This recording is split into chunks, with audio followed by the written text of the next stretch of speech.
already established protocol. I'm really delighted to welcome you all today to Anambra Innovation Week. This is the opening ceremony, and this is the day one of a 5-day program. So I'm really standing here with immense pride and gratitude to welcome you all here today. And today, the Anambra Innovation Week starting, I would say, is a historic gathering designed to celebrate innovation in Anambra State, foster collaboration in Nigeria, and chart the course for the digital future of Anambra and Africa at large. Actually, that's why the theme of this year is creating the future of Africa now. So this theme is actually a clarion call to leverage transformative power of technology and innovation in building an Africa that thrives in the digital economy. And if you bring it down in building Nigeria and in building Anambra State or whatever state you come from that thrives in the digital economy.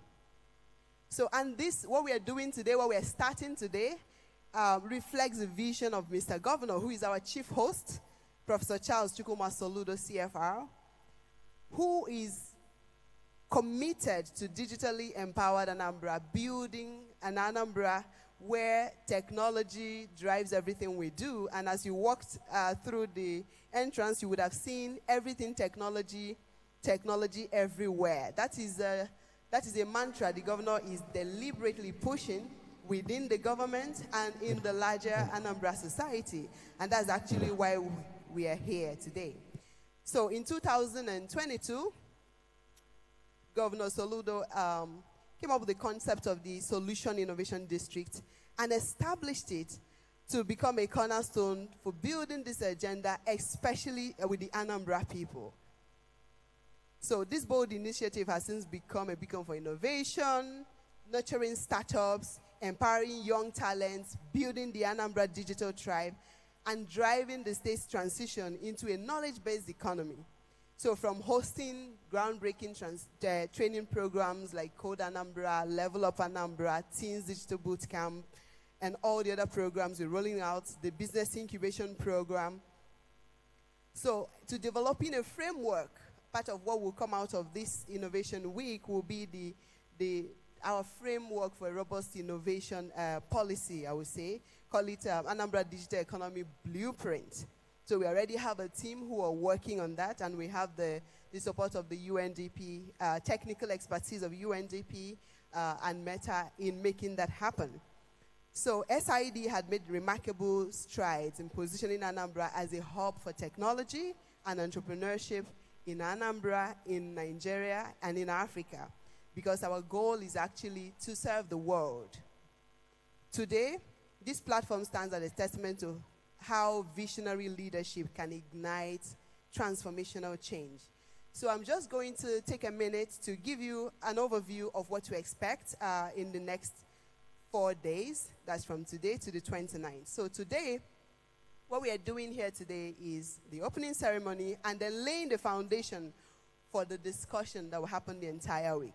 What we want to do here today, the panels that will follow the facilitators and speakers that are going to be speaking, are going to focus on demystifying innovation, because we recognize the fact that different people are at different levels in this whole transformational innovation journey, and it's our goal to make sure that everybody is leveled up. We're all on the same page so that we can open the next chapter together. So we're going to be looking at how emerging tech trends can shape our future. And I encourage you, ask any questions when the speakers are speaking, because that's why you're here, to gain maximum value. So day 2, tomorrow, will be the career conference day for students and young professionals. So what we have done is to make sure that we curate our programs that target different audience segments. So tomorrow, in all the 21 local governments of Anambra State, secondary school students are going to be having career conference, and what this means is that they are going to have sessions where people explain to them the opportunities in technology, so they understand the opportunities, the career path they have there. And then there's going to also be ICT quiz competitions across the 21 local government areas, and the secondary schools are going to be winning different amounts of money has been approved by Mr. Governor. The goal is to democratize access to innovation, to inspire interest at that level so that it makes the journey ahead even a lot easier. So, and while that is happening in the 21 local government areas, here in Oka at the International Convention Center, we are going to be focusing on smart young people from the higher institutions across the state and across Nigeria, because we have a lot of young people coming from different parts of Nigeria to participate in the different competitions of the Battle for Solution competition, where Mr. Governor has graciously approved over 100 million naira for startups, for SMEs, for MDAs, for students, secondary school, inventors, and ICT geniuses to win, showcase their ideas, their innovation, and stand chances of winning. So tomorrow, career conference will be going on here, program designed for students. So if you're a student from any higher institution, or if you're a young professional, or you're a young person unemployed looking to get jobs, or looking to transition, tomorrow, make sure that you are here. And again, those people who have applied for startups, who have applied for Battle for Solutions, the hackathon sessions will start tomorrow, because you're going to go through hackathon sessions before you pitch for the grand prizes. Then on day 3, our focus will shift to digital transformation conference for SMEs and MDAs. Just like I stated earlier, Mr. Governor wants everybody to understand how technology impacts their businesses, impacts their professional career and everything. So on Wednesday, that day is designed for SMEs and MDAs. If you're working in any government establishment, if you're a civil servant, if you're running any organization or a private organization, make sure to show up, because you're going to learn what will benefit you as an individual who wants to grow professionally and who wants to actually sell your skills to the world, or an SME who wants to sit in whatever location you are and actually reach the world. That means making a lot more money for your business. So then, in addition to that, the hackathon session for the startups who are competing will keep running concurrently. On the day 4, we now have the startup conference and the trade innovation fair. SMEs are going to be exhibiting, and everybody is invited to patronize them here, while the startup conference is for everybody. You come and learn how to build solutions, how to make money, how to pitch to investors, how to scale your ideas, how to go beyond the current stage where you are right now. And finally, on the day 5, which is the 29th of November, the Grand Summit, that's the day we'll have the high-level panel sessions, the keynote sessions, launch of major transformational programs Mr. Governor has, such as the 1 million Anambra Digital Tribe and the Angel Network and other things. So it's a day that everybody that has won the different competitions that are going to happen from tomorrow down, that is the day we all convene in this hall. The winners will get their prizes. And even beyond that, I would like to tell you as well, whether you are competing for anything or not competing for anything, by just the mere fact that you're here, you can win something. Mr. Governor is that gracious. You can win a phone, you can win cash prizes, you can win even a laptop. So, and the only way you can win any of those is by being here, paying attention, because you don't know what modality we're going to use for that. So whether you're competing or not, you can win something. So, ladies and gentlemen, I'm really delighted to welcome you all here today. Our speakers who have traveled from far and wide, we're really delighted to welcome you to Anambra State.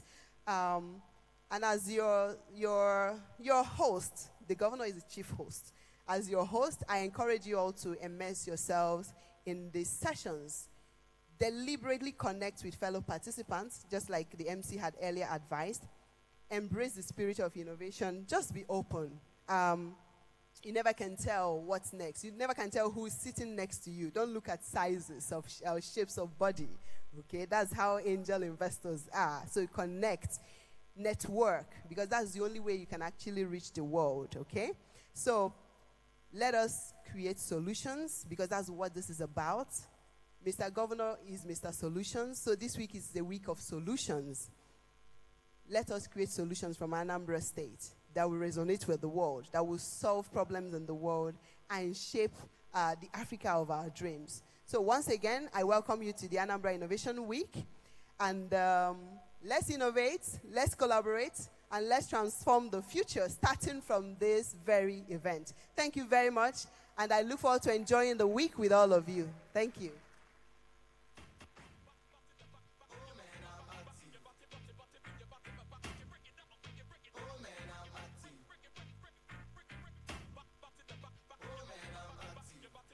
Please, a round of applause for Miss Chinwe Okoli for that fantastic welcome address. Thank you very much, Miss Chinwe. Thank you, thank you, thank you. Oh, please keep your hands jamming for her until she gets to her seat, please. Thank you. Now, we'll have the official opening speech in a moment, as well as the official opening remark, yes, to officially open Anambra Innovation Week 2024.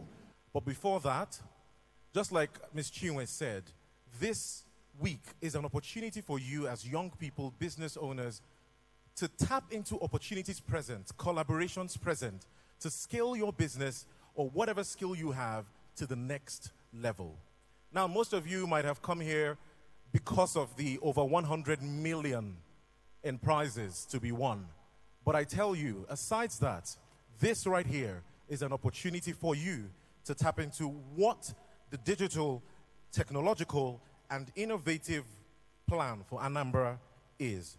And please, if you're taking pictures and posting on social media, I'd encourage you to use our hashtags, hashtag AIW2024, hashtag Solution Innovation District. Did you get it? Content creators in the house, did you get it? Did you get the hashtag? Thank you very much. I'd like to introduce, before I introduce the speaker for the opening speech, I'd like to mention an individual to acknowledge someone who I forgot to acknowledge earlier. Ladies and gentlemen, please welcome, all the way from Abuja, the CEO, Telesofters Nigeria, Mimshak Obioha. Is he still here? Is he here? A round of applause for Mimshak Obioha. Thank you very much for being here. He's one of our speakers. Now, ladies and gentlemen, for the opening speech, the official opening speech, please welcome His Excellency, Dr. Onyekachukwu Ibezim. A round of applause for Dr. Onyekachukwu Ibezim for the official opening speech.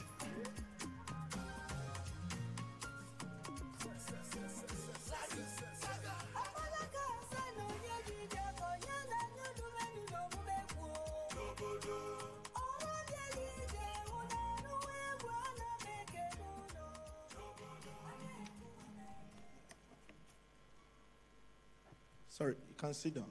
Thank you.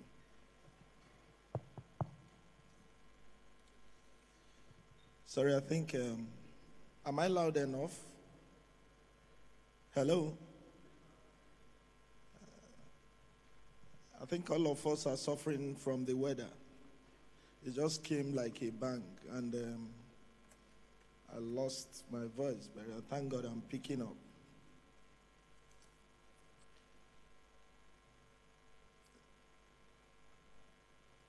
Well, the host, I think I want to start with you.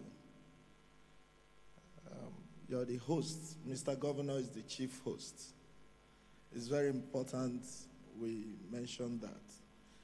You know, the Commissioner for Youth, the Commissioner for Environment,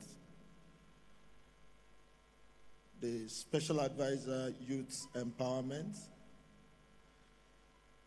the MD Anambra ICT Agency, and I also see a couple of other government functionaries, directors, and all of them that are here.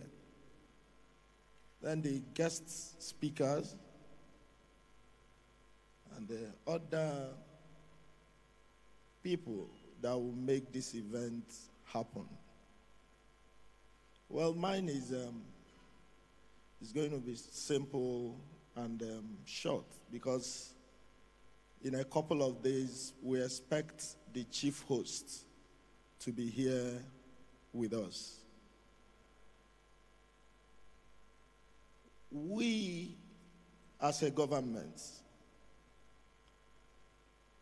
we are quite delighted that this is happening in our own lifetime. And I want to say boldly, as the Deputy Governor, that we are lucky in Anambra State to have a governor who came in with a clear vision of where he wants to take the Anambra, both at home and in diaspora too.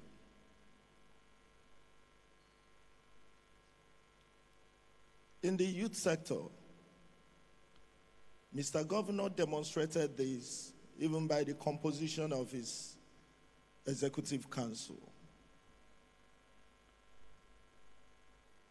And then down to the Ministry of Youth, where he skillfully crafted the one youth, two skills or more. Because right now in Anambra State, the youths are not just having two skills. Some have acquired 3, 4, and are even ready to acquire more. In that scheme, a lot of youths in Anambra have been trained, irrespective of where you are. And the beauty of that scheme is the mentorship aspect. Us as in the Anambra, we have this mantra of Eba Boy, and it was getting extinct. But Mr. Governor came and revived this. Not just training the youth, you're being followed up. And then to underscore this scheme is the grant that is given after the training. And here comes another area that Mr. Governor gives key preference to. That is in the innovation area. In Anambra State, we have a clear mantra of everything technology, technology everywhere. If you don't imbibe technology, growth, development will leave you. In Anambra State, we boast of a state that has clearly, purposefully mapped out various areas for youth development. This is one of such areas, and that is why we are here. Just a couple of days ago, we flagged off with the UNDP the Solution Innovation District area. Of course, where we are now, that serves as the government house, we are going to leave it for this, quote-unquote, our own Silicon Valley. Acres of land mapped out, and then we are taking it down to the digital area, and that is why we are here. The first of its kind in Anambra State, not just Anambra State, I think in Southeast, and if I may be quoted, in Nigeria. I want to thank the organizer of this program. Initially, when this was muted, we were thinking, was it going to happen or was it not going to happen? But Mr. Governor clearly tells all of us, especially those of us in the council, that it's better we even fail while trying. And this is an area that we have tried and we have seen we are succeeding. Having trained over 25,000 youths in this sector,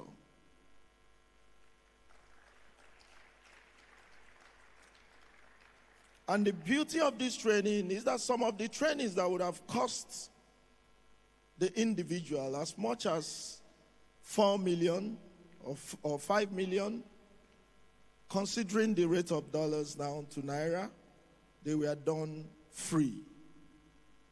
And more is still coming on in this sector. So on behalf of Mr. Governor, I want to welcome all the youths that are here. It was a little bit quite difficult for some of you to make it here today, but we are glad you're here because we can't afford to lose today. It's a week packed with events, just like the special advisor has enumerated. Not just that you're participating in this week-long activity, you have a lot to take home. So on behalf of Mr. Governor, I want to welcome all of you and to the guest speakers and our visitors. You may as well use this opportunity to savour the rich culture of Anambra State. In the evening, with the special advisor and the youths that are in the council here, they can take you around.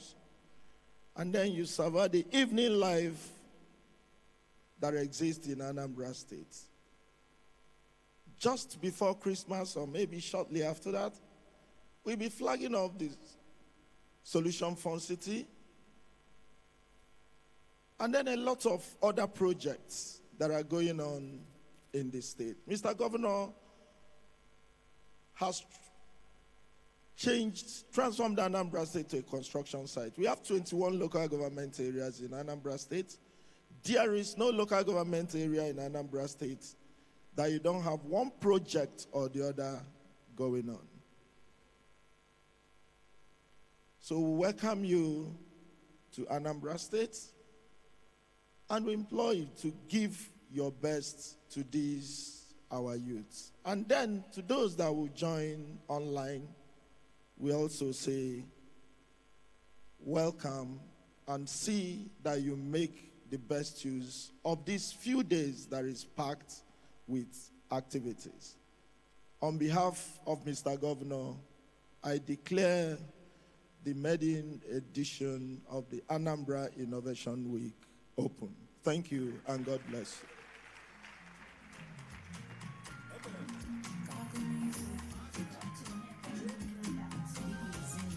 Is the Deputy Governor of Anambra State, a trained medical doctor and a public health expert. Before his present appointment as the Deputy Governor, Dr. Onyekachukwu Ibezim has served Anambra State in various capacities as Special Advisor to the former Governor on Youth Empowerment, Executive Director of Anambra State AIDS Control Agency, ANSACA, Special Advisor on Indigenous Medicine and Herbal Practice, and Managing Director of the Anambra State Oxygen Plant. In his present capacity as the Deputy Governor of Anambra State, Dr. Onyekachukwu Ibezim is actively supporting the Solution Governor, Professor Chukwuma Soludo, in bringing about disruptive change and achieving Mr. Governor's vision of a clean, green, healthy, and prosperous Anambra State. He is a Knight of St. Paul and married to Lady Oluchi Ibezim, his supportive wife, and they are blessed with 2 lovely sons and an adorable daughter. Introducing Mr. Deputy Governor, Dr. Onyekachukwu Gilbert Ibezim. Ladies and gentlemen, please keep your hands jamming for that wonderful opening speech by His Excellency, the Deputy Governor of Anambra State, Dr. Onyekachukwu Ibezim. Another round of applause, please. Thank you so much, sir. Thank you so much. That was brilliant. Now, to move things on, we're going to take a speech. We're going to take a speech from Chukwuemeka Afibo, a Senior Director, Developer Success, Octa Silicon Valley, United States of America, who'll be joining us via Zoom right now. So, ladies and gentlemen, please, a round of applause. Welcome, Chukwuemeka Afibo. He'll be talking on emerging tech trends and opportunities for the younger generation shaping tomorrow. Emerging tech trends and opportunities for the younger generation shaping tomorrow.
networked computers.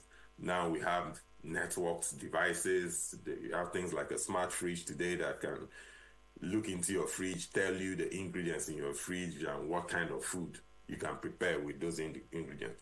The fridge can even order things and so on and so forth, can order food for you online when it notices things are going down. This is available today, like Samsung and all these other companies have these fridges, right? And tomorrow, we're going to be talking about a situation where we don't just have connected devices, we have connected cities, the whole concept of smart cities.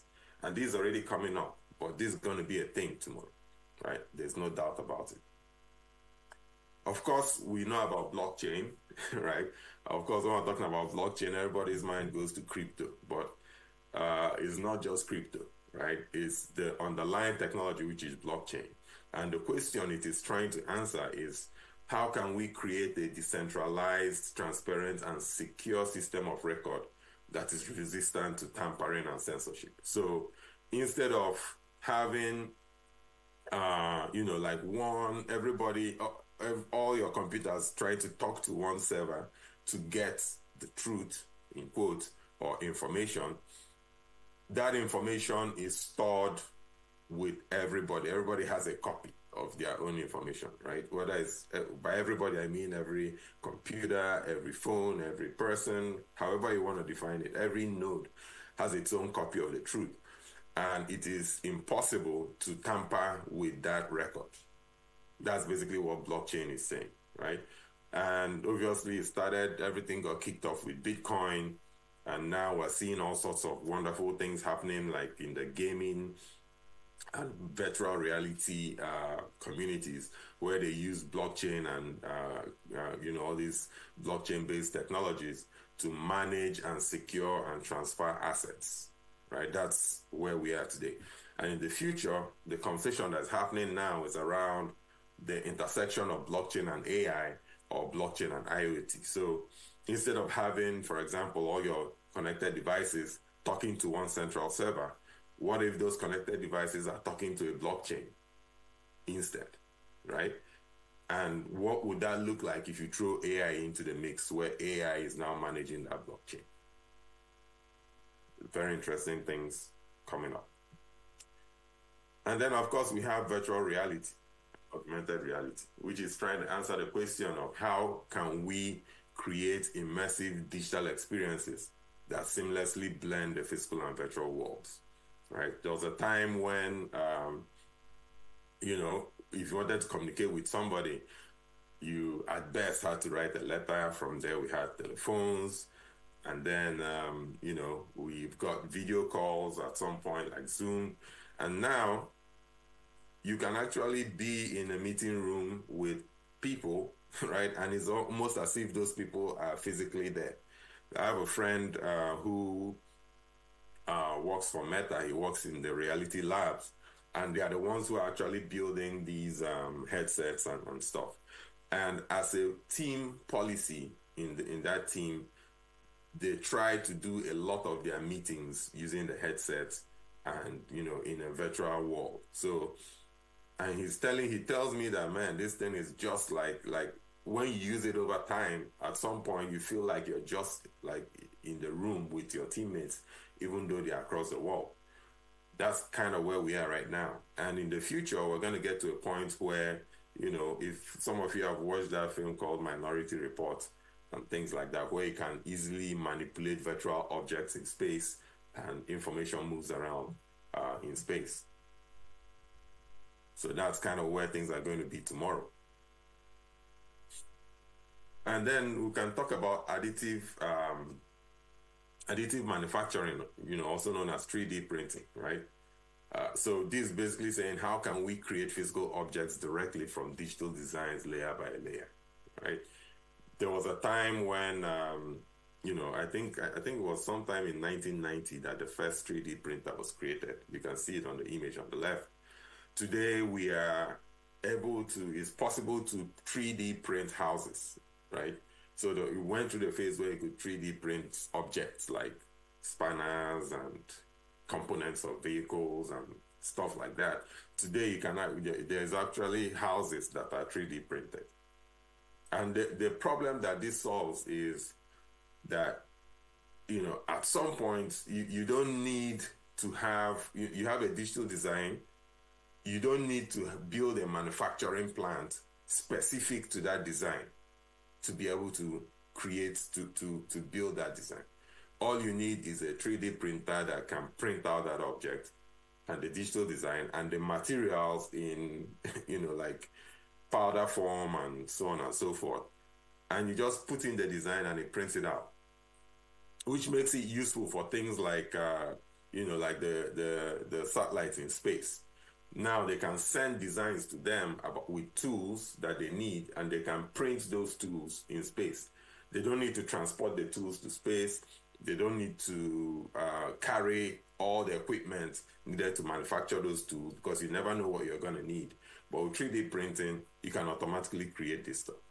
And tomorrow, there's conversations happening now, not just conversations, but people are even trying it now, where they can 3D print tissue, human tissue, like animal tissue. And they are saying at some point they'll be able to 3D print organs. That's kind of where the research is going, right? So that's, I was really overjoyed to hear that there's a maker space in the Solution Innovation District now.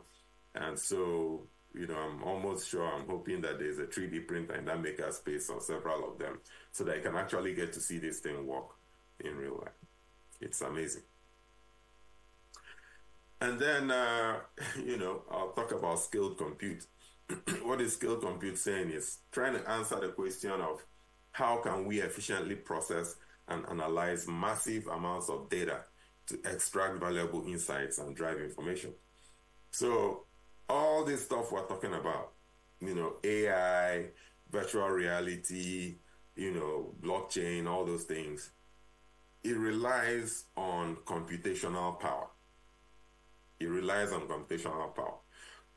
The first web server that you see on the left, that was Tim Berners-Lee web server, the first server to ever serve a web page, right? We've gone from that to massive data centers like what you have in the middle there. That's a picture from Google's data center, right? All these things we're saying, Gen AI, all that stuff, is relying on a lot of computing infrastructure, right? And so the skills to design and create this computing infrastructure that can process information at a massive scale is key to the future of technology. And we're now at a point, like, we're actually at an inflection point now where nobody is really 100% sure as to where things may go. AI has changed everything. The demand for data and compute is so acute right now. In fact, I was hearing Amazon just bought a nuclear power plant to power their data centers. I think I heard something like Microsoft also did something similar. That just shows you kind of where we're getting to. Some people are saying that the trend is going to shift back to on-prem servers. That's what some people are saying. While some others are saying that we're going to go into quantum computing, which is the picture you see on the right. Nobody really knows right now what the next 20 years is going to bring, because AI has really changed the game and increased the demand. And then we have autonomous vehicles. I already showed you a real life example that I experienced myself.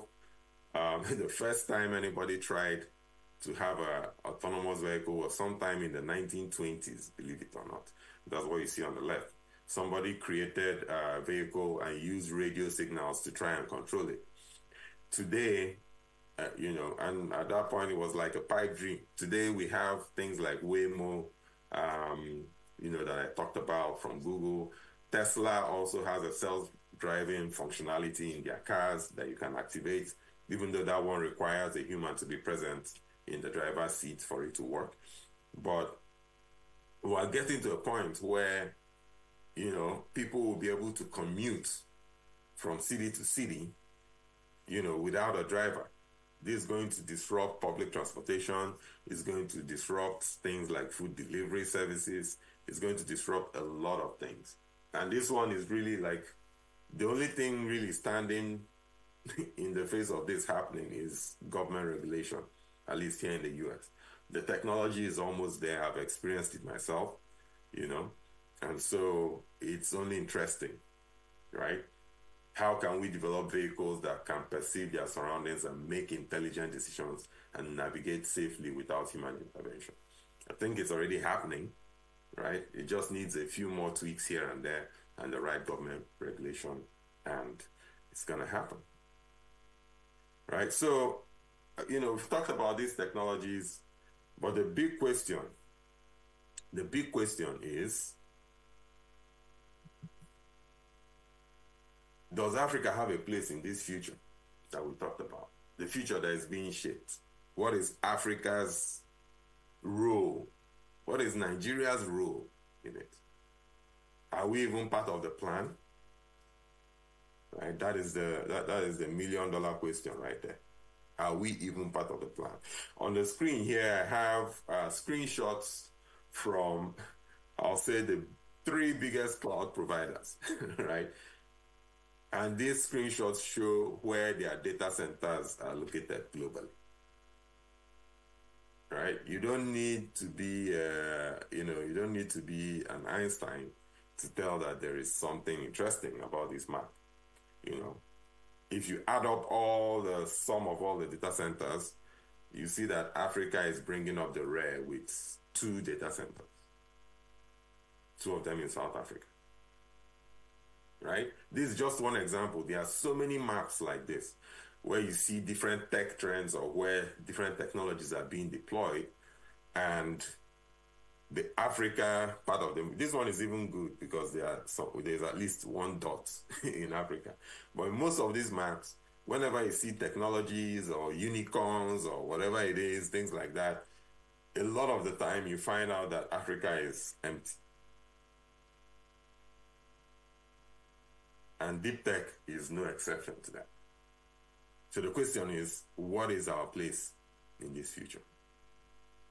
And why is this important that we have a place? I mean, you could argue that, hey, you know, I'm able to use ChatGPT, you know, like I'm using it, it works for me. I'm able to use, you know, all my apps, have my internet connection on my phone. You could argue that you're part of this culture of the future already. Well, let me show you another picture. So this picture is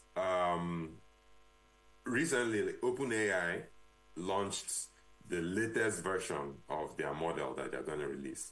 You know, I think it was called O1, right? What that model does is really, really amazing. If you haven't seen the videos, I definitely recommend that you see them. You know, it is, for the first time, we're moving from generative AI, which is AI that just generates characters, you know, to answer questions, to AI that actually thinks and makes sure that what it's telling you is correct before it gives you the answer. So this is like another quantum leap in the Gen AI or the journey towards AGI, artificial general intelligence, right? It's amazing. They had a video about it on YouTube. And this is a team that built that technology. All right, this is a picture of the team. I don't know if you noticed anything about this picture, right? So take a look at it. I'm not going to be the one to call it out. I'll leave you to call it out yourself. And the reason this picture is the way it is, I wouldn't say it has, you know, I'm not going to put it on OpenAI. They are doing the best they can with what they have, right? They have a job to do. They are picking the people to do it, and they're doing it. I'm going to call us out. Why are we not represented in that picture? It's not OpenAI that's supposed to answer that question. We are the ones who are supposed to answer the question. Why are we not represented? Why is it important that we're represented? Well, I'll tell you why. When we try to, you know, as we're on this journey, you know, trying to create this future, or this future is being created, we just talked about all these great technologies. So let's say there's a self-driving car tomorrow. Will that self-driving car be able to understand Igbo or Yoruba or Hausa or Swahili? That's one example. Will we get to a time where we're able to query the generative AI in your local language? Is your mother going to be able to query? Let's even forget local language. Pidgin English, right? Does it mean that if somebody is not educated in English, that they don't deserve to use these technologies? Right? These are questions. How can people of our culture use these technologies if people of our culture are not involved in building them? Yes, the companies who are building them will do the best they can to make it work for us, but they can never be as invested in making it work for us as we can be for ourselves. The fintech revolution has proven that. It took local companies in Nigeria and Africa to create financial solutions that work for us, despite the best efforts of some of the more global companies. The same thing is going to happen in this tech space that we're talking about. Imagine a world where the future has been created, virtual reality, AI, IoT, and you and I don't have a voice in how that future is created. And the only way you can have a voice, this is not a democracy, right? It's not by voting. It's a meritocracy. The only way you can have a voice in creating that future is if you're part of the one creating it. I'll let that sink in for a second. So, I wrote something on this some time back in 2022. And basically what it's saying is that, it is my hypothesis that there would be faster adoption of information technology at all levels in Africa if there was less of a mismatch between the culture of those who develop the technology and the culture of those doing the adoption. I believe that today the adoption of internet applications in the region closely tracks the rate of adoption of Western culture and education with its attendant consequences. All right, so if we want to get to a point where our technology is easily adopted, we have to be the ones building. There's no two ways about it. So, given everything I said, how do I get involved? How do you start if you want to get involved? I'll just say that, we live in an amazing time. We live in an amazing time. There are so many opportunities if you want to get started in these technologies today or start your technology journey. There are so many opportunities. I just listed a few on this slide. There are so many opportunities. When I was graduating from University of Nigeria and Nsukka, back then, we didn't even have none of these things existed. Even the internet was not a thing. We had to go and browse and pay 10 naira per minute back then, to be able to download our emails in the cyber cafe.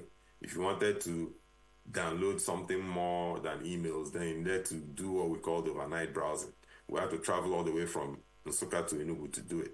But today you have so many opportunities. You've got all the great work by the Social Innovation District. You've got the 3MTT program. You've got the Google Developer Groups and Student Clubs. There's Data Science Nigeria that is doing amazing work in the AI space. If you're a woman and you're interested in tech, there's She Codes Africa. They are doing amazing work. There's the Open Source Africa community. There's things like Decagon, Semicolon, and Old School that you can turn you into a world-class developer when you put in the work. So all these opportunities exist. You just need to pick one and start. You just need to have that internal commitment to start. Right? Or if all else fails, you draw AI, If you're confused, you can ask the AI itself, how do I get started? and it will give you a list of options. You can even ask it to create a roadmap for you, and it will do it. Right? So there are so many ways to get involved that I don't even know how to begin to enumerate all of them now. And so, I'll leave you with this. I talked about deep tech. There's a community called the Africa Deep Tech Community. And basically, we're a community of like-minded people who have deep conversations and initiatives around deep tech. The only criteria for being part of the community is that you must be African and be passionate about deep tech, right? You can follow us on all our social media handles to know about the next initiatives that we have. But this is a conversation that we all need to be having. How can we really shape this future and make sure that Africa is part of it? Make sure that your people are part of it. And I'll leave you with this quote that is attributed to Peter Drucker, that the best way to predict the future is to create it. Thank you very much. And I'll take any questions. Ladies and gentlemen, please keep your hands jamming for Chukwuemeka Afibo. Thank you very much. Now, because of time, we'll be having just one question. Just one question. If you have one question for Chukwuemeka, anyone with a question, please raise your hand. Please come forward.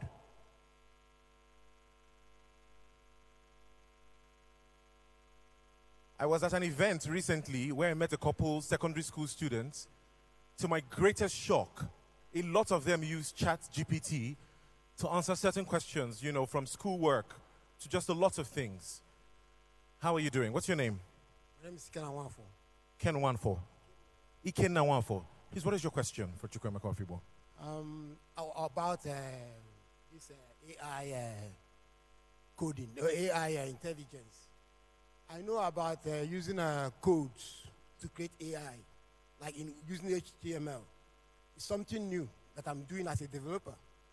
From what he's saying, I don't think the whites or the people abroad know about that. I can quote auto seller that I can sell things. I don't know whether they're talking about this one. They're talking about video, physical cars, or moving cars. But there's something new that Nigeria is doing now, which I'm doing, and I've been selling it to people. I don't know whether they know about it, and I want to push it to the world using codes to create AI intelligence that will sell things or do things automatically. It's online. I'm working it out. Some people are buying it now, but I don't know whether the whites or the people abroad knew about it. So I want to ask him if he has knowledge of that. It's something new. Nobody, just creative. Absolutely. Chukwuemeka, did you get that? Yeah, I heard it. So basically, what I got is, he's using, if I understood it, he has written code that can create AI bots or something like that, and he's able to sell it to people online. That's my understanding. And he's asking if this is a trend that is also happening here, right? So I'll say, I've heard of similar things. There's in the AI space, if you study it, you hear of, a big area of research now called agent-based artificial intelligence, where you can build AI agents that go out and do things on your behalf on the internet without you having to physically do them, right? So that's one example. But the main thing I'll say is, hey, if you've built something and people are finding it useful, I commend you. You don't need to wait to find out if white people are doing it first before you do it yourself. More power to you. You push your own, sell your markets like everybody else. It's an open market out there. Do it. All these other people here who started, Mark Zuckerberg, Larry Page, all those people, they just did it. So don't wait to find out, the Americans doing it. If you're doing it and it's working and there are people around you who find what you're doing useful, push it to the limit. Don't limit yourself and see where it gets you. And when that's limited, you get on to the next thing. If you need to pivot, you pivot, but don't limit yourself. Don't look at anybody's face. Just keep going. Thank you very much. Thank you, Mr. Ikenna. A round of applause for Mr. Ikenna. Another round of applause for Mr. Chukwuemeka Afibo for joining us. Africa is definitely ready for this innovation thanks to Solution Innovation District. The question is, the government of Anambra is providing this opportunity for you as African young people, as Nigerian youth. The question is, just like Mr. Chukwuemeka said, are we ready to represent Nigeria, to represent Africa in the global table for innovation and technological advancement? I want to hear an answer from everyone here. Are we ready? Are we ready? Beautiful. Thank you very much, Mr. Chukwuemeka Afibo. Thank you so much for joining us. Thank you very much. Ladies and gentlemen, what I have in my hand right now is a mobile device that someone will be winning today. A round of applause. The question is, who will win it? There are also recharge cards. So we'll be doing a fastest finger very soon. And so if your hands are as fast, we have coders, developers, people who are very quick on their fingers. Very fast. You will pick it up. So that will come very soon. Right now, ladies and gentlemen, we'll move over to the next session. What we have for the next session is a foundational session to discuss some of the core concepts in technology and innovation. Now, we've heard Mr. Chukwuemeka Afibo mention some terminologies from deep tech to IoT to, just some things that might be confusing for some people who are just hearing it for the first time. The next session we're going to have is the foundational session to discuss demystifying innovation and technology. Demystifying. It might be a mystery to some of you, and so we have a lineup of speakers that will demystify some of the core concepts in innovation and technology. We have 3 speakers. Ladies and gentlemen, please, with a warm round of applause, welcome the first speaker, speaking on information technology. Please, speaking on digital literacy, please welcome Information Technology Officer Emmanuel Essiet. US under the a round of applause. Project Thank you very much. State, Emmanuel's work exemplifies innovation and impact in the IT community. With in-depth expertise in cloud computing, data analysis, software development, and cybersecurity, Emmanuel has earned a reputation as a versatile and highly skilled technologist. A seasoned leader, he has held significant positions including ICT Director in 2011, National Director of Software in 2014, and National President of the National Association of Computing Students in 2016. His efforts have earned him numerous accolades, including the prestigious Young IT Professional of the Year Award from the International Federation of Information Processing, as a 2-time winner of the National Information Technology Competition for all tertiary institutions in Nigeria. Emmanuel continues to inspire future generations with his dedication and contributions to the IT sector. Introducing Emmanuel Gregory Essiet. Thank you. Thank you. All protocol duly observed. My name is Emmanuel, and I work with ECUS. So I want to start with a story. In 2016, my mom retired from service as a civil servant, and she's this very active woman. So after retirement, she started staying at home, and several times she called me. Her blood pressure was getting high and all of that. And what I did was I went online. I needed something because sometimes I wouldn't visit home for maybe 1 year and all. So I then got her a Samsung watch. Then at 2016, Samsung just released this smartwatch that is able to monitor her blood pressure, her heart rate, and even tell her when she needs to stand up and walk. So when you wear the watch, it will tell you you've been sitting too long. It starts vibrating. Stand up and walk. And at first, like an African mother, she was telling me, Jesus is her healer, and that she cannot put her faith in technology. But I kept telling her, in fact, I told her, put on this watch and sleep. After a few months, when I visited home, I observed that she wasn't even, in fact, she started telling me testimony a few months later that, man, this is really helping her, and her blood pressure has stabilized. And most times, the watch tells her, please go back and sleep.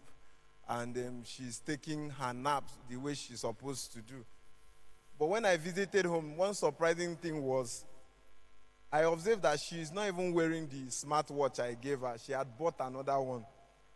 And I was like, Mama, because she's quite old. She's 79 this year. So I was like, Mama, how far? Where's the other one? She said, that she has even upgraded, or that there's this new one. She was even the one telling me the latest Samsung watch that she saw and what the features that this other one have above the other one. And to cut the whole story short, my mom is selling those watches now. Like she has been telling every other person to buy watch, and if you go down, she has a lot of them. In fact, recently she just sent one to me. So I want to start with this story because digital literacy is very key. And sometimes it looks like something that you don't really understand where to start from, okay? And that's the reason why we are coming to this topic today. So I'm going to be focusing on digital literacy. And if you have my slide, you can put it up. So information technology are among the most transformative forces shaping the world today. Our first speaker already has said a lot about it. And to some of you, you'll be like, how are these people even doing this thing? But you know, there's something called you have to take the first step, right? You take the first step, and the first step is to even understand what to do, how to even press the computer. Because I know, I can remember when we graduated, and one of our best students, I can still remember her name, but maybe I wouldn't mention her name. She was leading the class, a lady. One of the days I came out with a modem, and I wanted to connect to my laptop. And she asked me, please, what is this? And I thought she was joking. And I asked her, wait, you don't know what, we are computer science students and these are 400 level. You don't know what this is? And she told me she doesn't know. She have not seen this before. And I'm like, are you serious? So this is, even within the system, people who are studying this computer science, there are so many of us who had finished school, and we do this thing called le cram, le pour, le forget. We do that a lot. So you cram, and after cramming, you pour, and after pouring, you drop that book, and you've forgotten about that. Students, are we still doing that till today? Beautiful. So these are things that happen, and most times, people don't have the opportunity to really understand what this digital literacy is all about. So another thing I want us to understand is innovation. What is innovation? So innovation is not just about creating new discoveries, right? It's finding the best way to do something. So you could remember when COVID-19 came, right? And everybody was locked down in the house. I can remember for the first time in my life, I stayed in the house for 1 month without going outside. I was wondering, but we're still working because somebody came up with an innovation for Zoom. And Zoom came up, we had the Google Meet, and everything started, people started having meetings, people were productive, right? So innovation is just finding a way to do something better. That's what innovation. And we all know what technology is. Technology is the practical application of knowledge, maybe the practical application of innovation, okay, to solve problems. So we could say we have several examples of technology. You could see your smartphone that you are using today is a product of technology. We listed a lot of technology products, our first speaker. So you have internet. You are able to connect to somebody in the US. I think one time I sat down, I don't know how many of you remember when telephone came up. I remember my teacher.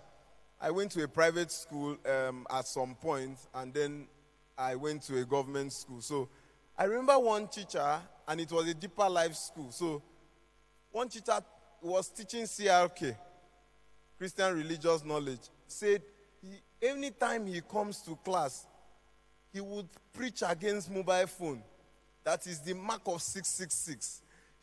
There was nothing this man would, sometimes he told us, now listen, can you think of why you can stand here and talk to somebody in Anambra without the person, no physical connection? Satan is doing some things, you know. And at some point, because yes, it's something we should think of at that young age. I was asking myself, what is this? How come? This man didn't use a phone till we graduated from school. So I think when I was in the university in my year 3, I happened to attend a church program and I saw him. Good dad, sir. He said, Emmanuel, I've been seeing you on Facebook. You're doing good. I said, thank you, sir. He said, give me your phone number. I said, sir. Sir, you now have a phone. He said, yes, I do. I do have a phone. He has forgotten what he told us. I say, we have to respect our teachers. Now, if not, I would have told you, sir, so Antichrist is not coming again. So, you see, so there are just a lot of things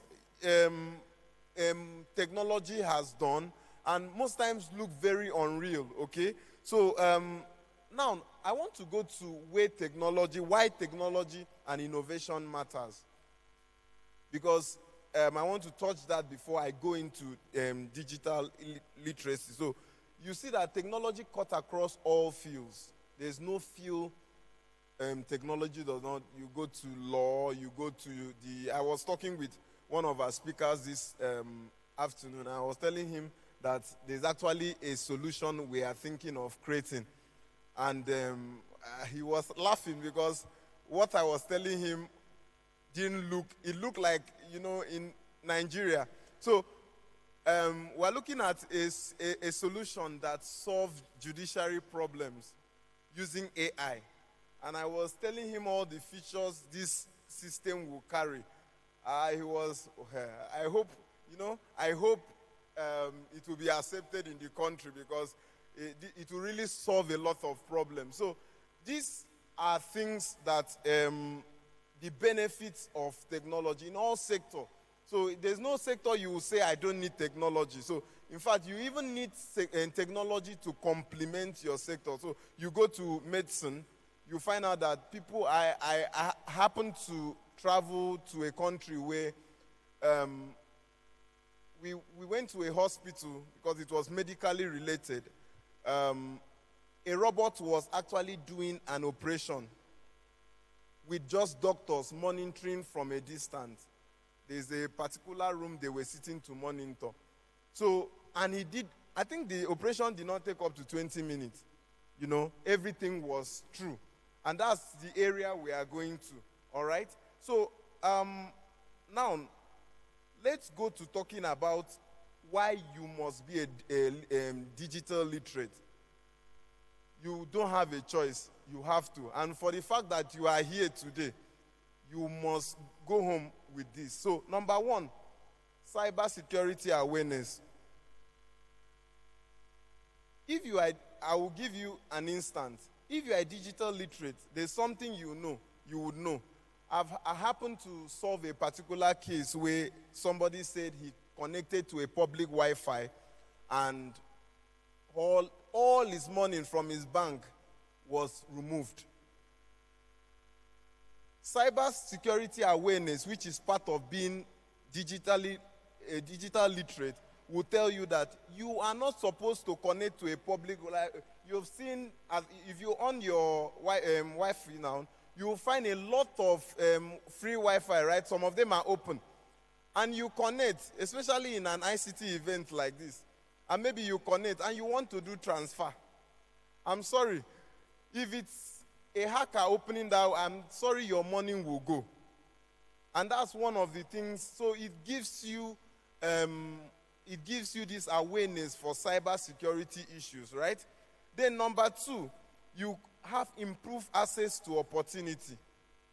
Improved access to opportunity. So you see that being just basically a computer literate or open doors of educational resource and job application. In fact, you find every job you want to apply now, they will have to ask you, you have to be able to do one or two things on your system. Okay? So, this is one thing that happens when you are a digital literate. Then number three, you have enhanced communication. You can reach out to foreign international customers. Most of you use WhatsApp status to sell. Some of us, I know somebody made a statement on WhatsApp one time and I laughed. He said, some of you said you are going to be medical doctors, and after writing JAM, you end up probably reading maybe mass comm. And currently now you are selling clothes on WhatsApp status. And it's actually funny because it's what is really happening in the Nigerian setting now. So that WhatsApp status is a digital tool. There are some people that don't even know how to put what they are selling on WhatsApp status. So at least it's a step. You have Facebook, you have Twitter or X, you have a lot of Instagram is there. You have a lot of tools that you can use to sell as an entrepreneur. So you have another thing is financial inclusion. Financial inclusion. I work in so many states. So we have an office in Abakaliki where most times I am always there. And because of that, in Abakaliki, you basically not see foreign rice, right? The government totally, I think you need to hide to have foreign rice. So I basically go to the market to buy local rice. And you find out that the price, because a lot of people that bring this rice come from the village. So the price of rice, when you buy a rice with transfer, is different from rice when you buy with cash, okay? So recently, the cash shortage has really punished most of them. So you find out that many of them don't have account number up till now. So, and sometimes I leave a customer because I cannot go to POS and pay charges when I can also transfer to you. All right? So that's one of the things. You have financial inclusion. You have to open an account. It gives you that access to be able to transfer money, get alert from your bank app, right? Then number 5 is informed decision. Informed decision. During elections, like maybe Nigerian election, if you are a digital literate, you'll be able to fact-checked what the politicians are saying as youth, right?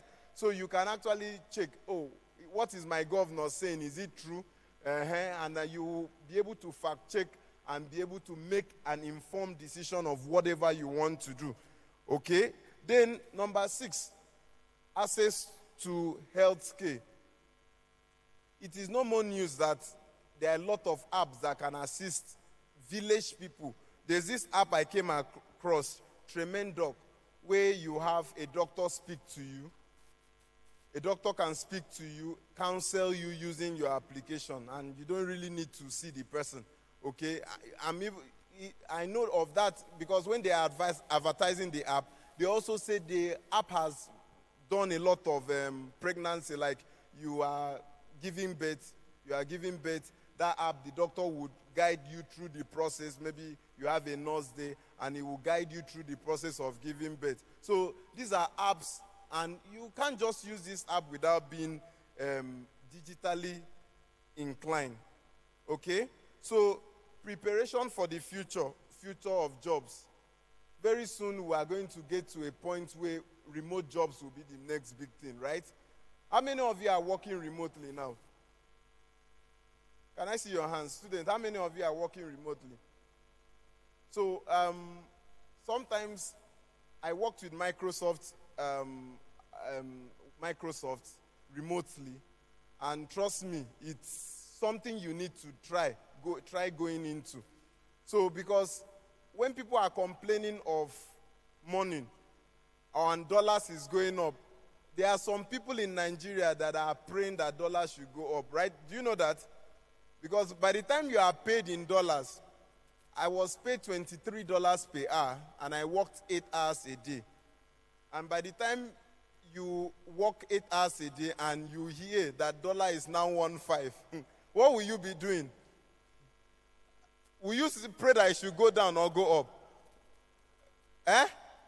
So some of you are the problem of this country. You should be praying for it to go down.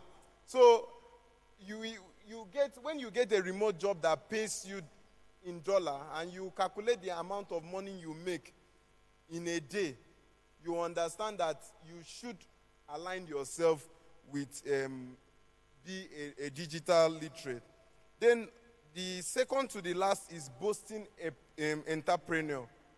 Okay, so you can use the tech skill to boost your entrepreneur. So a Nigerian tailor can showcase all their designs globally in all platforms. You have platforms like Jumia, you have AliExpress, and a lot of other platforms. So that is what you can use your digital skill to do. Then finally, you can use your digital skill to be, especially during crisis. I remember, as I said, during COVID-19, a lot of schools still had classes on, right? But they were government schools. Very few government schools. I know of one government school that still had their classes on. But a lot of schools, everybody was at home. But I know that so many private schools had classes on using Zoom. And a lot of people were learning. At that time, I had a class I was doing with people. So we didn't stop our class because of the crisis. We continued our class. So these are why you must, the MC is already coming close to me. So I think at this point, in conclusion, innovation and technology are not just for experts, right? Or big organization. It is for everyone. It's for you. It's for me. In fact, one of the things I've observed is that even people who are making waves, like the first speaker that spoke with us, didn't study computer science. He studied something related to electronics engineering, right? But already he has made a lot of name for himself. So the department you are studying doesn't matter, doesn't probably give you a right to say, I don't want to incline myself digitally. So by understanding and embracing this concept, you can collectively shape a brighter and more inclusive future. Let's break down the barriers, build digital literacy, and harness the power of technologies that will transform our community. Thank you very much.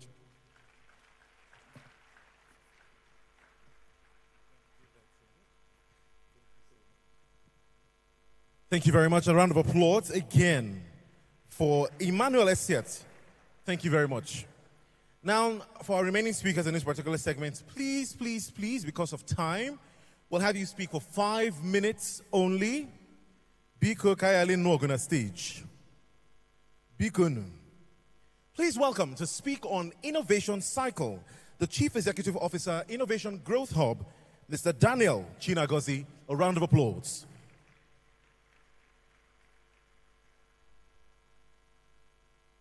Daniel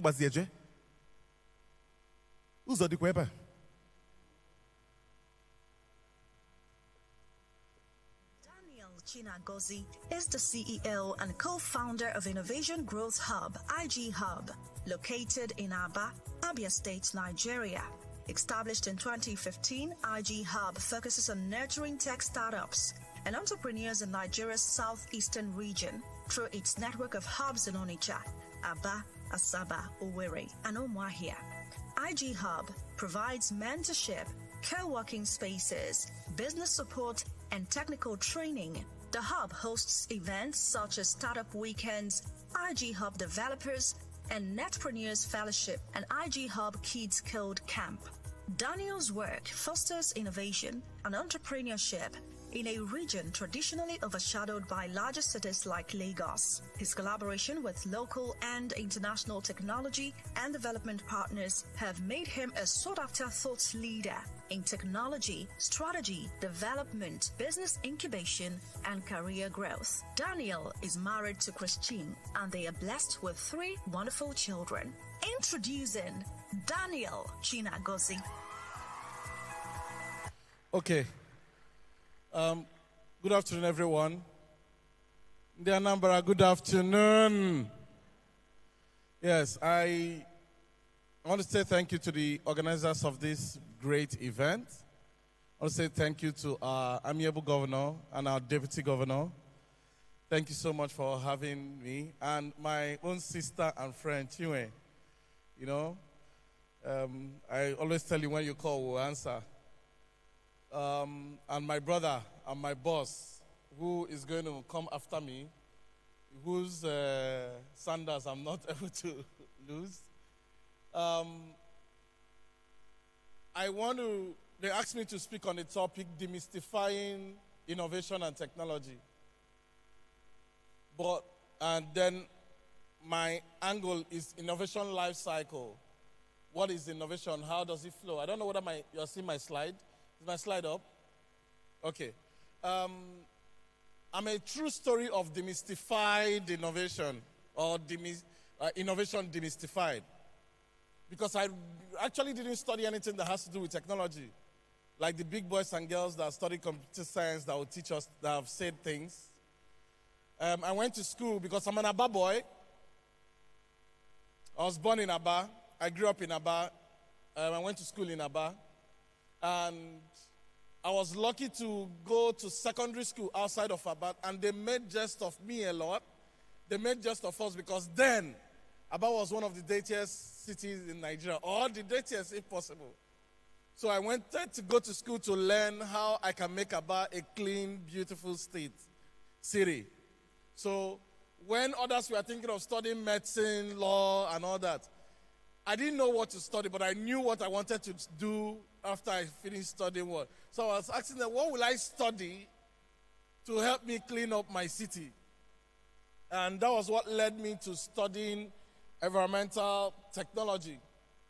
You know, after looking at a lot of options, I studied environmental technology. I focused on, my focus was on waste management and pollution control. So for 5 years, while others are serious trying to pass exam, I was thinking of how to pack waste. And on my journey in packing waste, I found out that something was happening. A lot of our fathers that had businesses in our city, their businesses were dying. If you knew about very well, or if you grew up around Southeast, I know one exercise book we all used was 3-star. I don't know if anybody ever used 3-star exercise book. Okay. And then you ever use truck soap. If you ever use truck soap, ever in your life, okay. I grew up seeing those companies rise. I even did my third year IT in the company that produced truck soap that is called International Equitable Association. But in front of us, those technologies, those companies died. We saw a number of our uncles become former big men. And this was as a result of their businesses not being led or not being controlled by system and structures. And then we saw a lot of businesses die. And the quest to solve those problems was what led me into technology. I went to technology to help small businesses grow their businesses using technology. And that was why when I started my technology company, the first place I decided to locate it was in Aba. And what we focused was this technology thing they are talking about, this technology everything, technology everywhere. Can we use it and make businesses grow? And when we discovered the answer for that, we launched in helping businesses grow by building basic things, helping them use Facebook, WhatsApp, Instagram, build small websites to grow their businesses. After we felt like we have conquered Aba and we're doing well in Aba, the next place we opened was Onitsha. Because Aba and Onitsha look like brothers and sisters, if you know what I mean. They are predominantly small business owners that run the city or live in the city. I don't believe in technology or innovation that does not solve our everyday problem. I don't thank God for people like my brother Emeka Fibo. Beautiful speech. He has shown us how technology can mesmerize us, the big tech, all those big things. And people after me will also talk more about that. But for me, is of Sobole, how much does it turn my business into? How can it help my business grow? If I couldn't see the connection between everyday technology to our businesses, and then if your technology does not affect what we do in our market, it didn't make sense to us. And that was what, so first I'm going to define innovation so that we demystify this thing called innovation. So people don't make us feel that the innovation is for certain kind of people that are tall, fine, and wearing white. No. Or certain kind of people that are smiling and looking beautiful. So that they know that big-bellied, potted men can also do innovation. Innovation for us is not just about creating new products or creating AI and all that. No. Innovation is actually about improving processes or solving problems or adding value. For example, the little things you do in your home to make sure that you work better or you work faster or things get better. And then when we hear technology, what technology does to innovation is that it amplifies whatever you're doing with innovation. You can stop an innovation, maybe the way okpa is usually packaged. In the past, fufu, when you are home, you can eat apple and fufu at home, right? But when you travel abroad, you'll be looking for fufu, you'll be looking for pounded yam, you won't see it. But some people have now transferred pounded yam into pounded flour. So that everywhere you can transfer pounded yam to everywhere in the world, and they are eating pounded yam everywhere. That's innovation. What technology does is that it helps you scale your innovation. It helps you make your innovation grow faster. It helps you make your innovation become more efficient. I'm trying to demystify it so that you understand that everyone can innovate. I want everybody to repeat after me. Everyone can innovate. Which means I can innovate. Because what I'm going to do now, after now, I will do altar call, but I won't do offering. That altar call will be call to action, what everyone needs to do to start innovating in their areas. And because we have 4 sets of people here, we have students, we have business owners, we have business founders, and we have the government people, our big guys. And then we have the techies, the tech people. There's a role everyone needs to play for innovation to work. And because I have short time, innovation have a cycle. I don't know whether my screen is showing. Yes. The first thing to do in innovation, which I want everyone to enjoy doing, is the process of ideation. The process of ideation in Igbo language is Igbo brain. Igbo brain. You know what is Igbo brain? Already na brain rewelia kagelu. Igbo tula brain before. You know, have you noticed that sometimes, I'm sorry, the one in me is trying to come out. I'm trying to be techie, but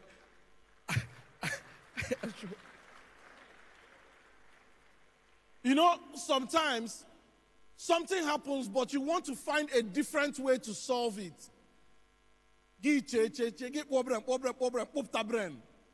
Has it ever happened to you before? Has it ever happened to you before? That means you are an innovator.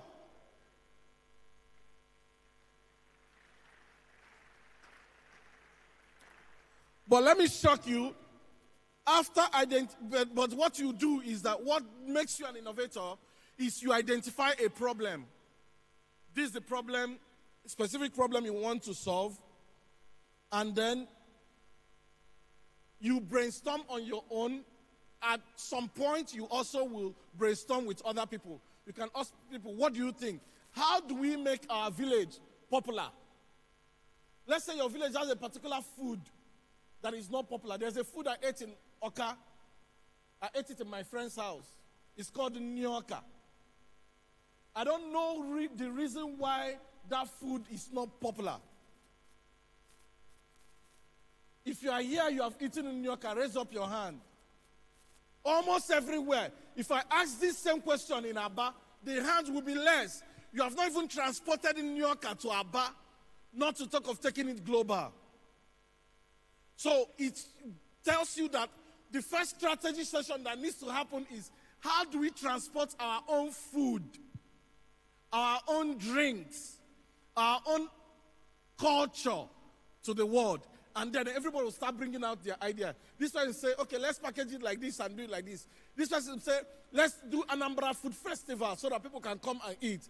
This person will say, let's do this. And by the time you know it, you have come up with a strategy to solve a particular problem, okay, or to make something big. Then you are innovating. After you have identified the problem, you have brainstormed. The next thing is you come up with a prototype. Because most times, you don't go so big immediately. No. Be patient to come up with a prototype.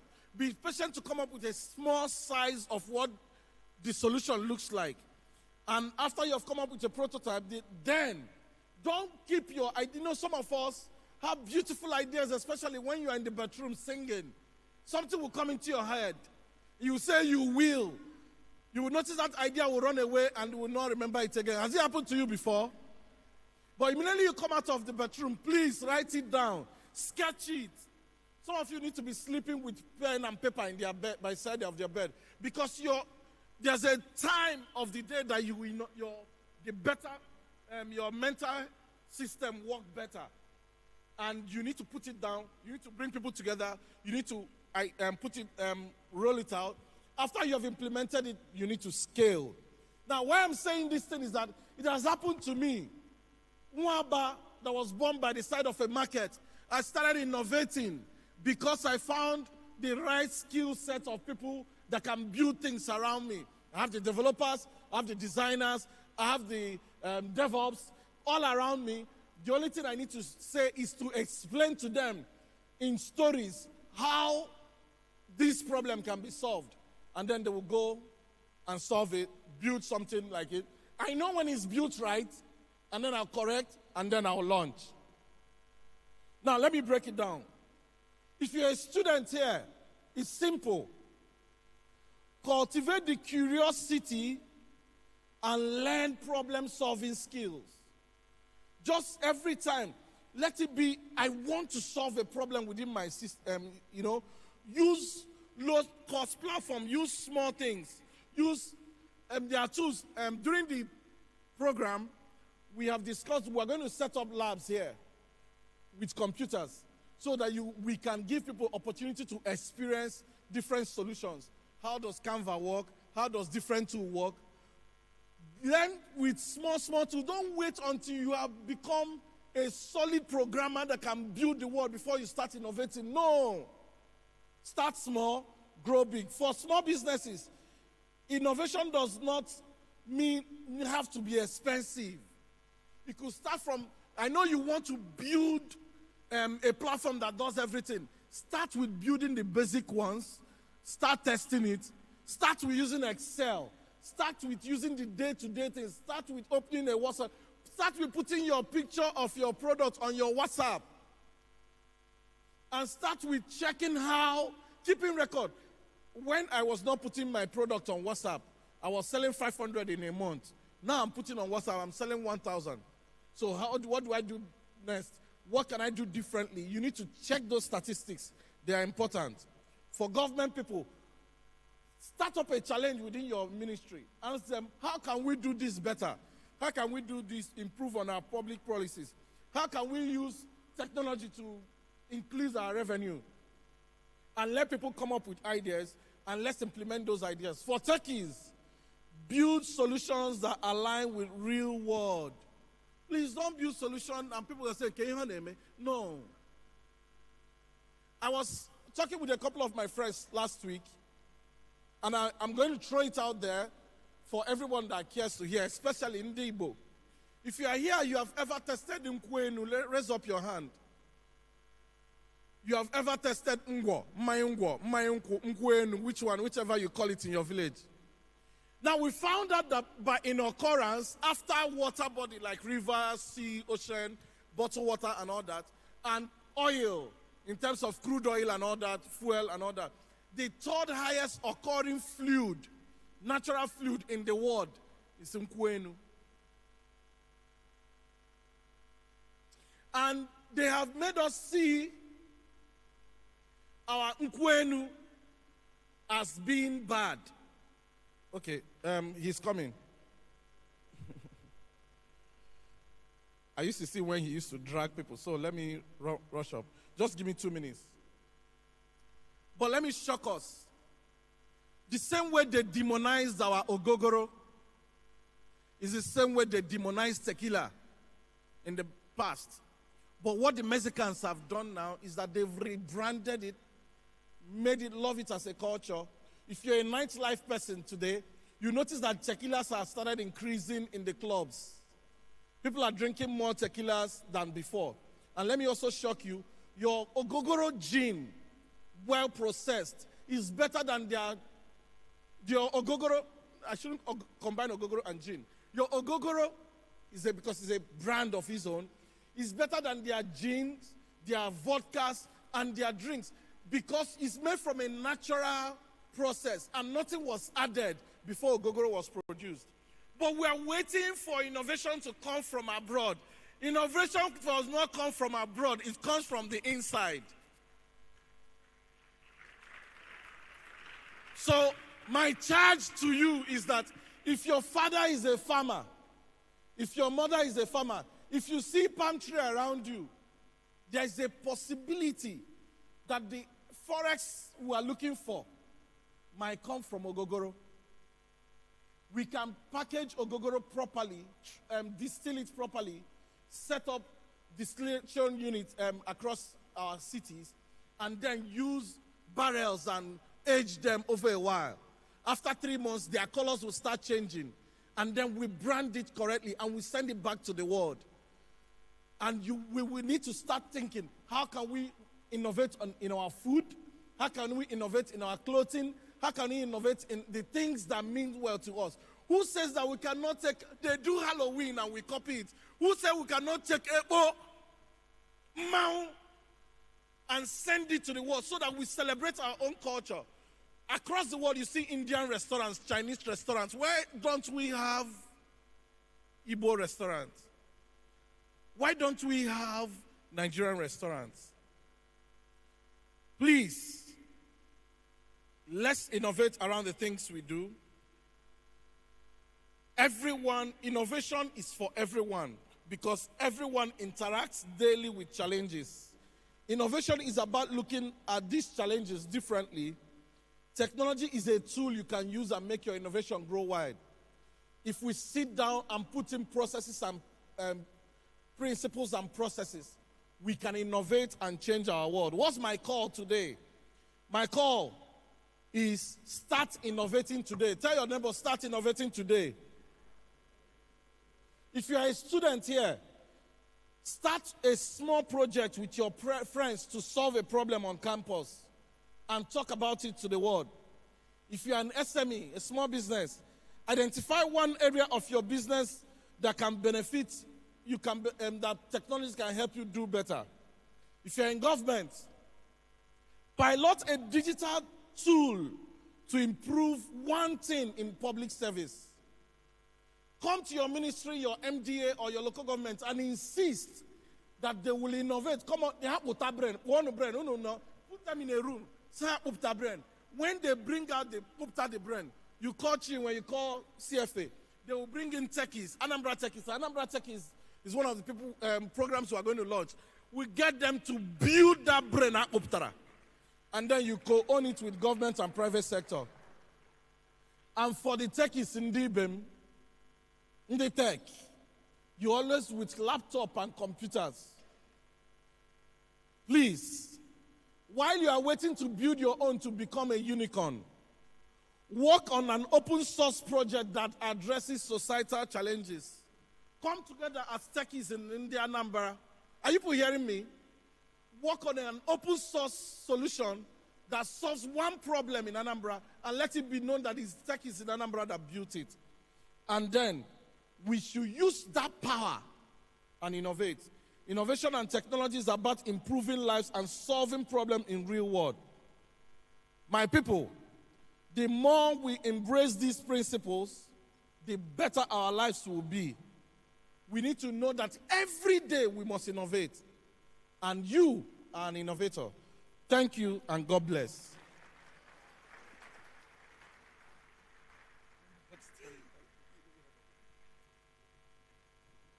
Another round of applause for the fantastic Daniel Chinagozi that spoke on innovation lifecycle. Thank you very much. Thank you. Our final speaker for this session, just like Mr. Daniel has highlighted, the first thing to do in innovation lifecycle is identifying a problem. Ladies and gentlemen, please welcome, speaking on societal challenges innovation can solve, the Chief Executive Officer, Anambra State ICT Agency, Chukwuemeka Fred Abata. A round of applause. Thank you very much.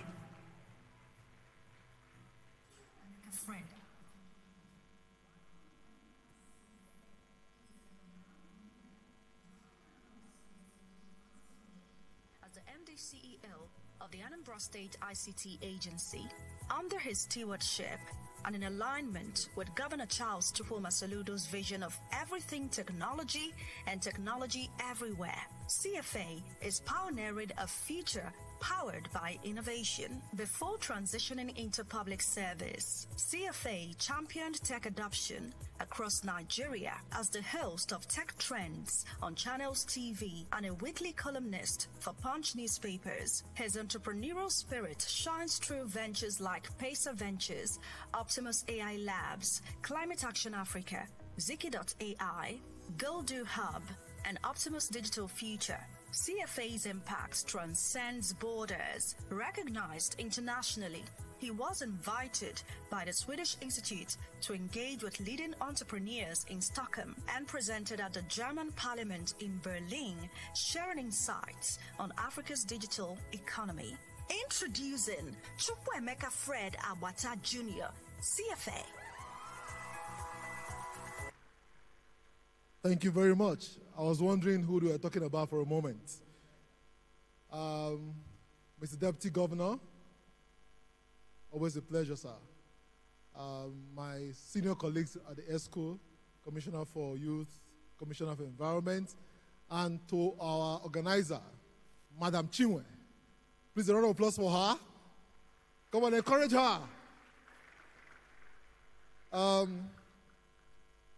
just want to first of all say thank you to my boss, Mr. Governor, Professor Charles Chukwuma Soludo, CFR. The reason why I'm standing here, if Mr. Governor didn't give me a chance to be here, I should have been somewhere in Silicon Valley hustling. But, he decided that I should be here rather than be there. What what I love about technology is that technology is an enabler, and it's a leveler. I see my guys here. Emmanuel, Bola, I see my guys. I see everyone. Daniel, Mimshak, thank you all for coming to Anambra State. Thank you all for your support. Mine is very simple. Talk about innovation, how you can solve problems. All my life, since I decided to switch to tech, my background, just like Daniel, is in core sciences. So about 15 years ago, I decided, because then I had an oil and gas company. I've always been an entrepreneur. I just always loved business, always loved to make money. So I had an oil and gas company that went down. And I said to myself, okay, you know what? What are my choices? Okay, so then tech was just growing. I said, you know what?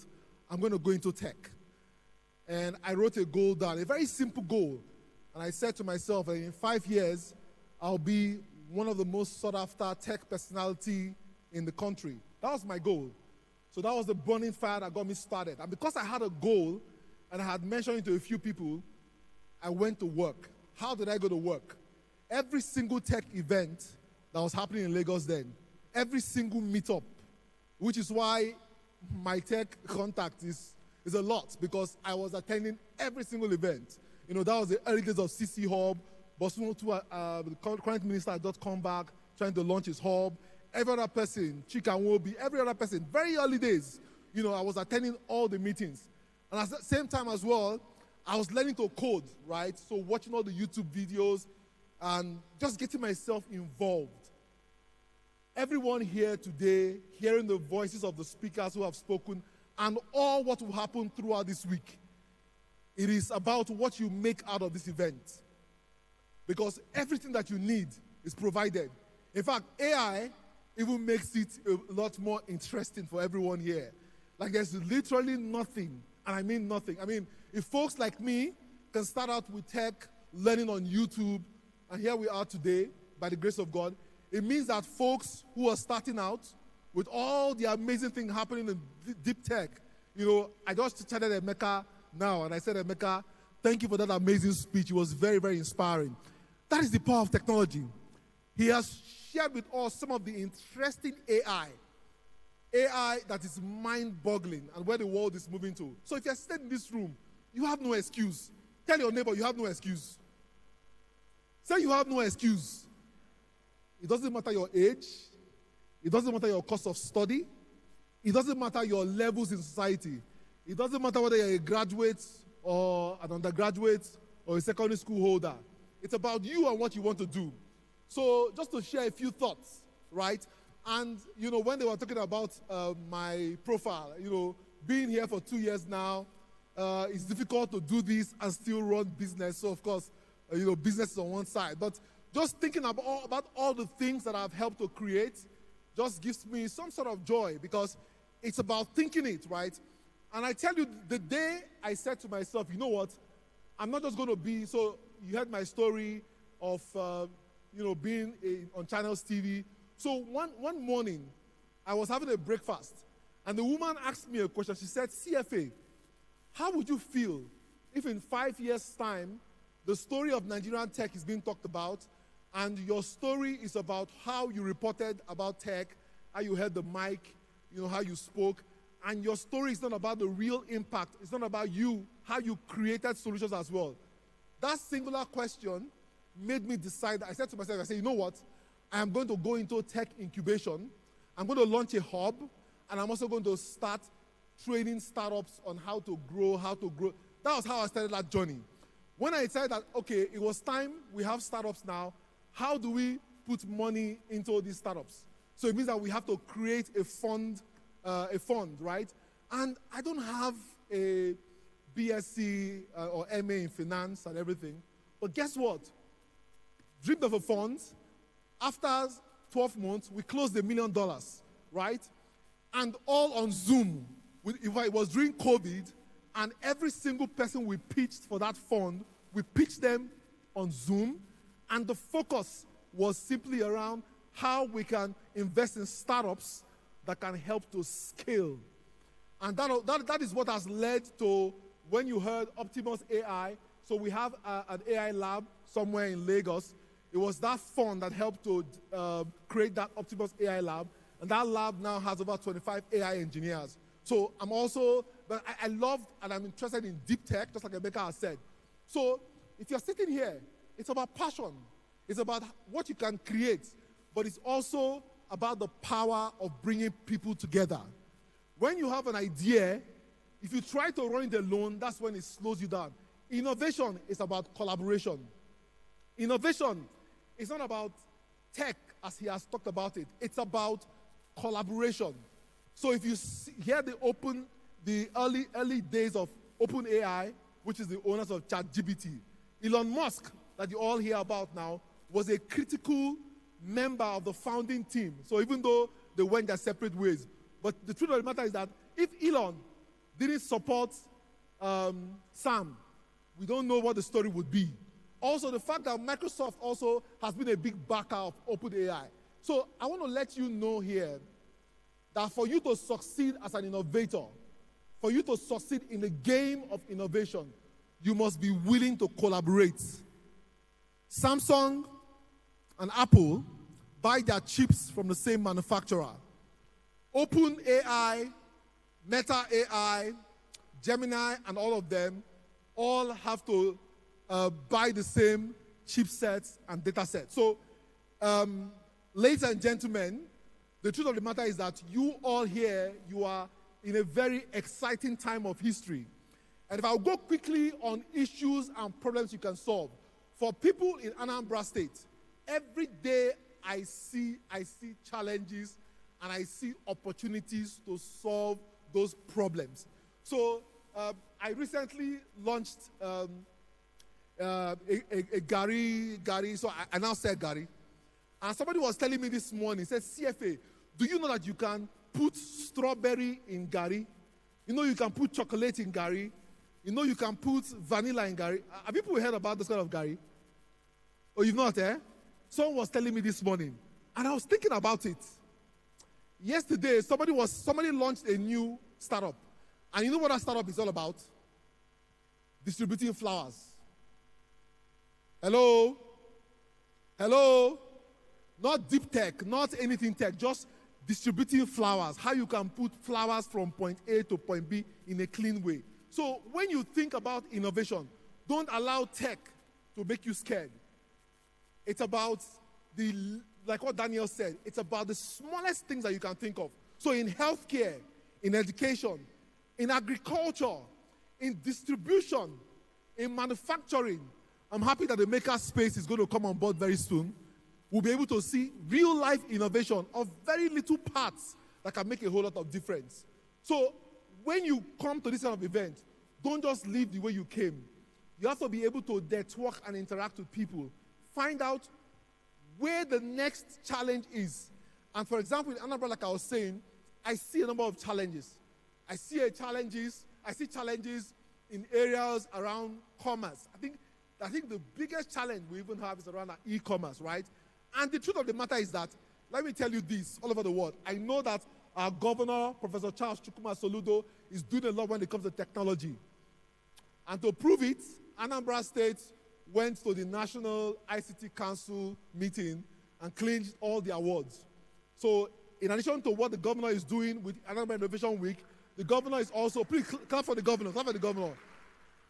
He's also investing a lot in technology. That one I can tell you for free. But guess what? All over the world, government always plays catch up. The innovation sector, led by all of you here, are the ones who lead innovation. Then government would then play catch up, right? And catch up with them in terms of policy. Okay, how can we use policy to direct and guide innovation? And this was happening with AI globally, right? AI is already at the forefront, right? So government is trying to see, okay, how do we play catch up? How do we structure this ecosystem so that it's not out of hand? So the innovation ecosystem would always and always lead the way and others will follow. That is the capacity that everyone study here has. And the good thing is that you don't have to be a core techie. Now, the core techies have their roles, which is that you can design the product, which is why if you see in a typical design team. There's the UI, there's the UX, there's the core programmer, and there are the normal psychologists, right? The guys who can help to make you, like we all know, right? I just watched a new documentary on Netflix. I don't know whether anybody has seen it. I think the name is Buy More. Who has seen it? Just came out last week, Buy More. How global tech makes you to buy more and buy and buy and buy and buy. It was a very interesting documentary. I recommend you to go and watch it. Just watch it so that you know that for each time you sit down, you are using your phone, there is some bots that is trying to help you to make you to buy more. But where I'm going to is that even in that documentary, you will see that there are other skill sets. There are skill set of product designers. There are skill set of even psychologists, sociologists, people that can say, how does a product work in Africa as against how it works in the Middle East, as against how it works in the US. I see that the MC is here, but what I would just say is that Anambra welcomes you to Anambra Innovation Week 2024. I want to encourage all of you that have come here to think like innovators, and for you to do that, you have to think collaboration first. There will be amazing programs, amazing lineups. One thing that I always did when I started in this journey was that I said to myself that I wouldn't go to any program or any event without having a call to action. That means as I'm living there, I'm taking one thing. So even how I got into media, I wasn't trained, I had nothing to do with media. I went to a program organized by Professor Patutomi, sorry, I was going to say Professor Charles Soludo. Professor Patutomi used to organize back in the days CVL youth programs every week. And on that day, Mo Abudu came to share her story of how she left as an executive of ExxonMobil to start Moments with Mo. I left that program and I said to myself, I'm going to follow Mo's steps. And by the next morning of the next day, it was a Saturday program. By Monday, I had already written to 12 TV stations and 12 radio stations pitching a tech program for them. And I said to them that I would like to run this tech program. As at that time, I had zero training. All I had was YouTube and all the YouTube training. That's how I got into media. So don't go attend any program or just attend and just say it's for fun. No, this program should be one where you can say, you know what, I want to have a co-founder. I want to start a new idea. I want to take my idea to the market. I want to expand my business. I want to learn new things around this whole deep thinking, deep technology space. And, the sky is your limit. So on this note, once again, welcome everyone and all the best. Thank you very much. A round of applause. Please, keep your hands jamming for Chukwemeka Fred Abata for that wonderful, wonderful speech. I think the biggest takeaway from what he said is that you don't have to be a core tech person or a core tech individual to be involved in innovation. Whoever you are, whatever field you are in, you can be a game changer. You can be an innovator. So let's solve problems and keep going. Ladies and gentlemen, now it's time for our healthy living fitness break. Our dearest First Lady of the state, Dr. Mrs. Noye Soludo, is very big on healthy living. And so we try to incorporate that in most of the things we do. So please, I'd like every one of us to stand very quickly. The DJ will also lend us a hand as we do some stretches. A lot of tech is here. You sit down a lot. You're developing. You're always sitting. A healthy body houses a healthy mind. So we're going to do some stretches. And as we're doing it, I want us to chant SID. SID. Is that okay? Are we ready? The first thing we're going to do is, I don't know what they call it, but let's just do it very quickly. SID. SID. SID. Look at that lazy man over there. SID. SID. SID. SID. Good, good. Can we touch our toes? Your bone straight intact. Ready? SID. SID. SID. Look at that young man. Azuga Nebugimbu. SID. Have we done it? Beautiful. The final thing. SID. Beautiful. A round of applause for you all. Thank you very much. Thank you. Nobelo Bofu bottom. Afodonyakol. Now, if your heart is beating really fast because of this very little thing you did, you might want to consider fitness and workout. They're getting hypertension. Biko, take your fitness very seriously, please. Very, very important. Now, before we go into the next item we have on the list, and absolutely the final, which is a panel discussion, I'd like to remind us, we're seeing your photos, we're seeing your videos on social media. Keep posting, keep tagging Solution Innovation District. Follow all our platforms. Follow us on all platforms, Facebook, Twitter, Instagram. You cannot win anything on this, throughout the week if you're not following us on our platforms. So with every video you're posting, every photo you're posting, please use the hashtag AIW2024 SID, hashtag SID, hashtag AIW2024. Like I said earlier, one of you will be walking home tonight with a mobile device. Very incredible smartphone. A round of applause for SID for providing that. Please, a round of applause. Lots of prizes to be won throughout the week, so make sure you're here and make sure you're ready to tap into all of it. Also some recharge cards, fastest fingers. We'll do that in a minute. Next, we have a panel session to discuss digital transformation in emerging economies, opportunities and challenges, also laying context for the competition. Now, I asked earlier, do we have our content creators here? Content creators here? So yes, if you applied for most of the competitions happening throughout the week, that winners will be announced, some days in the week. You might want to pay attention to this. In short, you have to pay attention this particular discussion, especially if you're going to be pitching on the final day. Are we ready for that? Are we ready? I can't hear you. Are we ready? Beautiful. Ladies and gentlemen, taking one of our seats in the panel, please welcome CTO Split Africa, Mr. Owolabi Michael. A round of applause.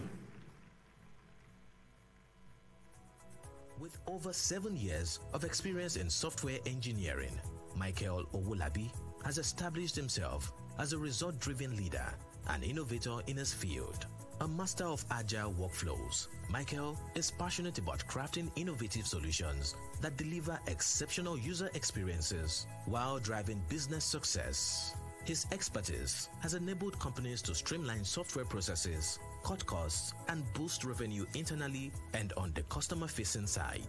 Beyond his technical acumen, Michael is an excellent communicator, an advocate for team collaboration, and a dedicated mentor who shares his knowledge through insightful technical articles. Outside the tech space, Michael's passion for charity and human rights shine through his work as a volunteer with the United Nations, championing the cause of education for all. Introducing Mr. Michael Owolabi. The next on our panel, please welcome the Commissioner for Environment, Engineer Felix Odimegwu.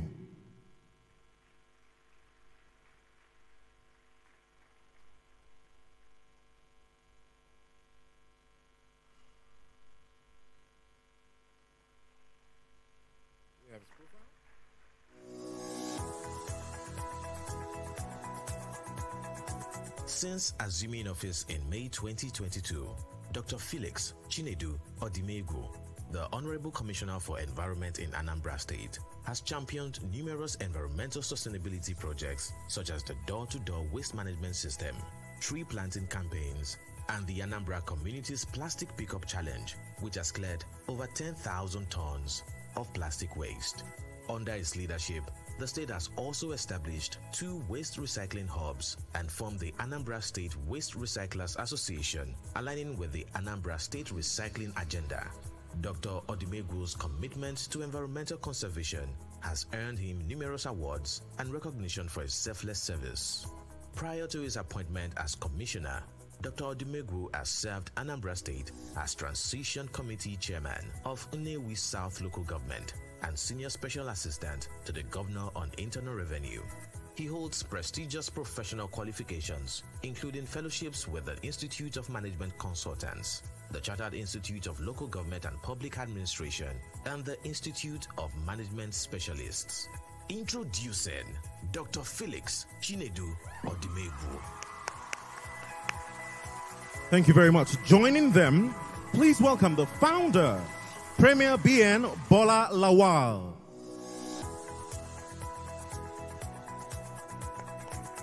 Bola Lawal is a visionary leader and innovator, serving as the convener and CEO of Premier Business Network, a transformative enterprise that has grown from a thriving community into a dynamic, multifaceted business ecosystem with over 900 members, including founders, senior executives, and investors. Premier Business Network is driving meaningful impact through collaboration, innovation, and wealth creation. Bola is also the co-founder and CEO of Scholar X, an edtech company empowering African youth with access to qualitative education.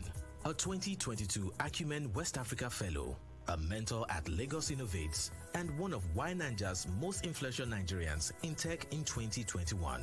He is a graduate of the University of Houston with a degree in accounting and holder of an executive certificate in social impact strategy from the University of Pennsylvania.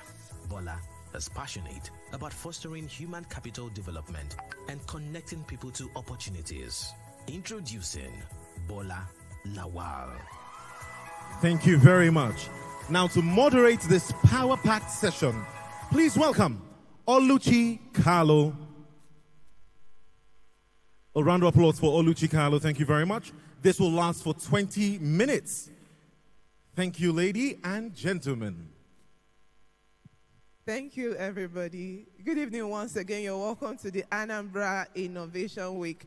I'm so sorry. I'm going to have to rush through this because of time. So apologies. I know our speakers has a lot to say, but I'm going to have to hurry them a little so we can go home. So please, speakers, when I ask you a question, please, speakers, please, when I ask you a question, you just try and summarize it because of time. So this session is on digital transformation in emerging economies. We're looking at opportunities and challenges. The conversation is aimed at exploring transformative power of digital technologies in addressing critical challenges faced by emerging economies. So we're looking at sectors like environment, healthcare, education, agriculture. And so the conversation is aimed at looking at actionable solutions to some of the problems that emerge in these technologies. I'm going to sit down and then we'll go straight to the question and answers.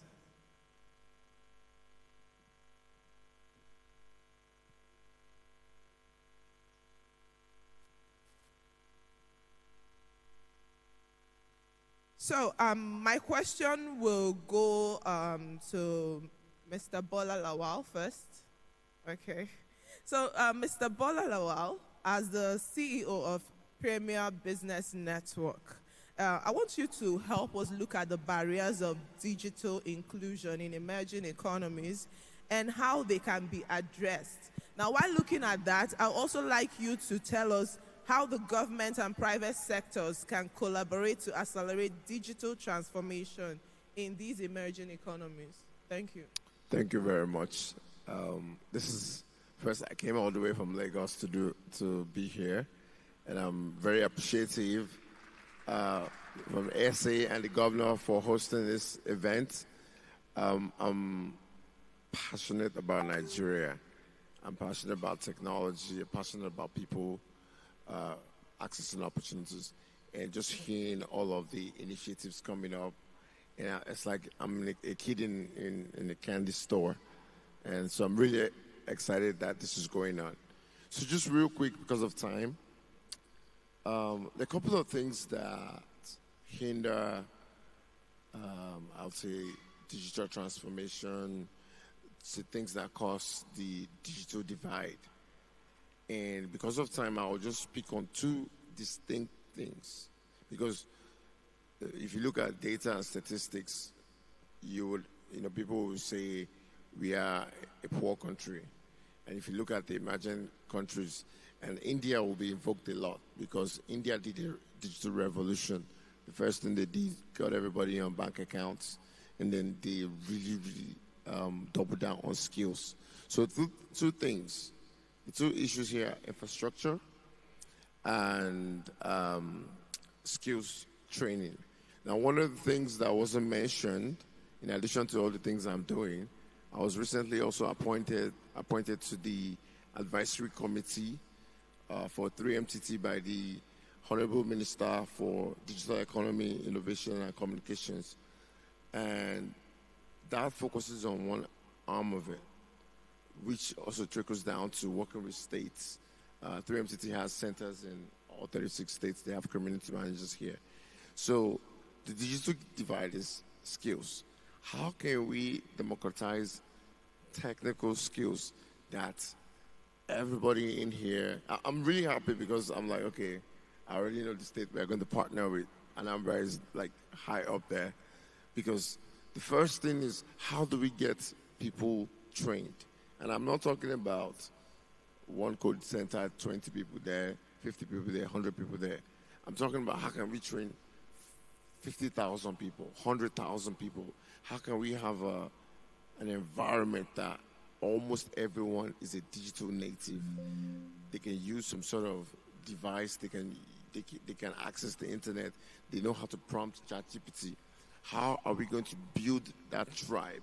And I like that Anambra digital tribe. And the next thing is infrastructure. One of the things the Minister for Digital Economy is doing right now is putting together his plan. They are already doing the feasibility studies and all of that to lay fiber. And his whole thing is he needs to get internet reliable, cheap, and accessible. Because if you think about digital penetration, the bane for it is data accessibility and cost. I think mobile phones penetration is already pretty deep. I think we're about 70% in Africa. But then people can access these devices for long because they got, like my driver, for example, when I'm in Lagos, he comes up and stays with me. If I reach out to him on WhatsApp, he will respond. As soon as he goes downstairs, even when I buy him data, he still won't use because he doesn't want to waste his data.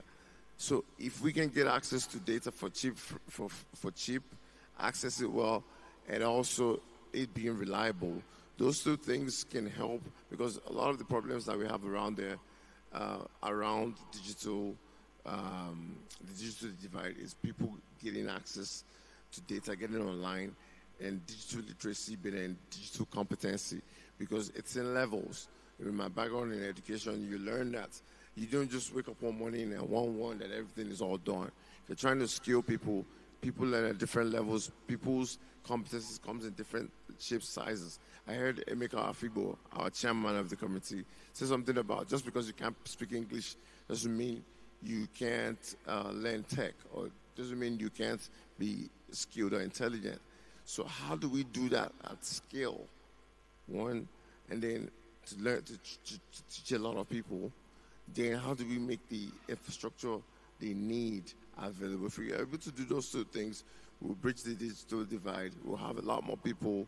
If you go to India, there are American companies, the different multinationals in India that have as much as 50,000 employees in India working, and mostly in tech. I come here now and all I see is land. There's no reason why companies can have campuses and have thousands and thousands of young people, even older folks, that can have access to digital training and skills to be there, to be productive and do work. So those two things, infrastructure and skills. So how can private and public partner? So we have to do these things at scale. If I call my brother CFA now and ask him, I'm sure he'll tell me about budget constraints and things like that. But to learn from, I've been monitoring the Minister for Digital Economy, and one of the things he's very skilled at, because he came from private sector, setting up CC Hub, he's working with private sector. The budget is never going to be enough. State budget, federal government, is never going to be enough. And I love, for example, UNDP is involved here. UNDP is funding a lot of things here. Private companies, high net worth individuals. You know, I heard so much about all the billionaires in Anambra State. And I am so happy about the Angel Network that I also heard that's going to be launched. We can use all those things. We can pull resources around, multi-stakeholder approach, get people involved and get them to put their money where their mouth is. You want Anambra to be where you want it to be, put $100,000 down, $500,000 down, $1 million down. Get companies. Even the companies that are not based in Anambra, but owned by Anambra indigenes, get them to commit something. The Ilorin Innovation Hub, Ilorin Tech Hub, has been, the MD is a friend of mine, a member of my community. How are they funding Ilorin Innovation Hub? IHS, towers, the towers that work with the telcos, they're funding most of it. And they've committed for the next 5 years. So now, my friend doesn't have to keep going around and squeezing budgets. He's working with private sector. He's put, the government has put together the infrastructure. Now private sector can help fund it and help make it sustainable, that even when other governments come, it will last the test of time. So I think the key thing is we can work from in out. If I was to advise, go after companies run or chaired by indigenes of Anambra, for example. Get them to commit, whether it's to fund any of these programs, whether it's to fund individual talent, whatever it is. The Angel Network, for example, I see no reason why that Angel Network can't raise $100 million for Anambra startups. No reason. All of the billionaires, all of the wealthy folks in Anambra, they can put money in it. It's just about drive, it's about zeal, it's about having a clear plan and knowing where to go after. So public-private partnerships would sustain a lot of these programs. I see so many beautiful programs that have been announced and some will still be launched this week. We need to get private sector buy-in, and we need to have people that know what they're doing and have the autonomy to get it done, because the private sector will want to make sure, want to see that they're working with folks, with people that know what they're doing, but also that those people will be allowed to do the work. I understand politics happens. I understand all the 21 local governments. I understand that you have to get people involved, but we can make all those things work. It's about understanding, it's about a clear plan, and it's about allowing people to do the work. But I'm very confident in the governor because I see the plan, I see the vision. It's just now to add everything all up together, and private sector has a big role to play. Thank you. Please, a round of applause. Thank you so much, Mr. Bola Lawal. From all you've said, that means Anambra State is on the right track, because with Solution Innovation District, absolutely, most of the things you said are already on the track for this Anambra Innovation Week. So we actually hope that you keep tag, and then you actually see we're on the right track. Now, my next question will go to Mr. Commissioner for Environment, Engineer Felix Odimegwu. Now, environmental sustainability is critical in today's world. For participants interested in this space, what key challenges in waste management, pollution control, or resource optimization should they focus on solving through digital tools? And then when they get that solution, are there government support, any specific support, maybe regulatory or financial support available to them? Okay, thank you so much. I want to use this opportunity to thank Mr. Governor for this opportunity to be on this platform. Yes, environmental sustainability is key. In Anambra State, I said now, the environment is our number one existential threat. We have various degrees of environmental impacts that are really affecting the space in Anambra State. So attention is given to the environment in this administration. Governor, in his magnanimity, made the environment as one major pillar. We have over 1,000 active erosion sites that is affecting close to about 160 communities out of 179 communities. Basically because of the terrain, the soil type, the precipitation rate, and so many other factors. And then, apart from that, also, we almost have, at any given point in time, perennial flooding that submerges close to about 8 to 9 local governments yearly. So the state is actually reckoned to be the erosion capital of the world. So technology has to play a major part in what we are doing in order to bring solutions to the problems that we have. We know about what we call the satellite IoT, which makes use of satellite imaging that can easily detect and give values to some of the parameters that we can record and use to control some of these environmental problems. Such parameters as the soil texture, precipitation rates, upper sea level, lower sea level, humidity, and all that. These are some of the things that satellite IoT can help do. If it is integrated in what we are doing in the state, we would be able to, using that parameters, plan, ahead of time with early warning systems, warn people ahead of time if there's going to be intense rain and there's going to be flooding, so that people can heed early warnings and then move to higher grounds. We can also use that to probably identify areas that are ecologically endangered zones, using those imagery, so that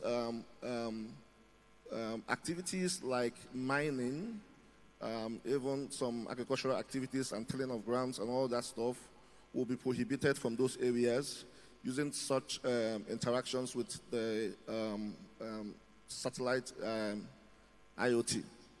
So such deployment of technology can help the state, properly plan better, situate things in the environment and help sustainability in the environment. Now for waste management, yes, before we came in, Anambra was a litter of refuse everywhere, so it became imperative for this government to deal with waste management as it were. But technology can also help out in making sure that the waste management system is properly done, in such a way that when you have waste bins that have sensors that can send signals when it is getting filled to the evacuators. Before it gets filled up, there's a signal that comes to the evacuators, come and evacuate before and ahead of time. such that there won't be at any point in time when those waste would overflood the system, And then the technology can also be deployed in the waste sanitation rate collection. Instead of having analog means of just collecting cash to evacuate waste, you can have a system that is created where wallets are created through the technology, and then the people don't have to stress themselves to be able to pay their waste management fees. They will just, with their phones, just pay their waste management fees and then have an ease of transaction using that. So there's a lot that technology can actually do to help environmental sustainability in Anambra State. Thank you very much. Please, a round of applause for him. So, Mr. Owolabi Michael, you're the co-founder of Split Africa, a company that actually found solution in housing. People have easy access to housing through technology. So I would like to know, for startup and innovators like yourself, by the way, I'd like to hear a story of what inspired that, but I'd like to know, how can digital transformation drive the development of smart cities in emerging economy? All right, thank you very much. And thank you so much to our gracious host. And thank you so much to Anambra. This is my second time in 2 years coming here. So thank you so much for the welcome, warm welcome. The story of Split. So I like to correct something. I'm not a co-founder. I'm the CTO of Split. But I know the story because I joined the company early, very early. So it started with the co-founder. He came back from the UK and he went to Lagos, right? As a young person who just finished school, he came to Lagos to just do some things for a few months, and he was looking for where to stay. And the options he was getting were very ridiculous in terms of, for somebody who had a plan to stay for about 3 months in Lagos, the landlords require that he pays a year rent. Some requires that he pay 2-year rent upfront. And for somebody who was coming from an economy where they practice monthly rental, it was absurd. So he then called a few of his friends, right, who own properties, and he explained the problem. Because people here didn't see it as a problem. For a young person who probably, imagine, take for example, somebody who just graduated here, got an employment in Asaba. He doesn't have anybody in Asaba, and then he was asked to pay a year rent running into million in Asaba without drawing a salary at all. How exactly are we supposing that the person gets that kind of money? Right, so that was the problem, and that was what started Split. It started about 6 years ago, and we've been able to revolutionize the prop tech sector, and we have flexible options on the platform where people could pay rent as flexible as monthly, quarterly, however you want it, right? But that wasn't a good solution to the landlord, right? Because they still want their money upfront. So what we did was, again, innovating from where you are. Start from where you are, and then you start to, pivot. We then start to partner with finance houses to, fund rent for tenants, and then they pay back at a premium, a very little premium, right? So that's how we've been able to solve that problem. And if you come to Lagos today, and you are looking for a place to stay, and you don't want to deal with the hassle of agents collecting 20% agency fee, come to Split. That's what we do. And talking about how... Yes, how digital transformation can drive development in smart city. Awesome. when we hear smart city, I know there's a picture in our minds about flying cars, moving robots everywhere. However, smart city has been, over a decade ago, there has been drive to make cities more smart, right? And the people who pioneered this thing failed horribly because they thought that they could work with the available tools, neglecting the people they are trying to make the city smart for, right? After about a decade, there was a report by IEEE where they realized that building smart city has to put the people of the city at the center of whatever innovation. Do you get? So how digital transformation could help in making our city smart, especially locally here. For example, the Honorable Commissioner of Environment here, I learned one of the drive is planting trees, making Anambra greener, so we could breathe in fresh air, which in turn leads to better health care, right? That is one solution of making a city smarter. Do you get? It's not about, because for example, talk about self-driving cars. If you put a self-driving car in Onitsha today, or Ekulobia, right? How exactly do we suppose that self-driving car to navigate its route? Do you get?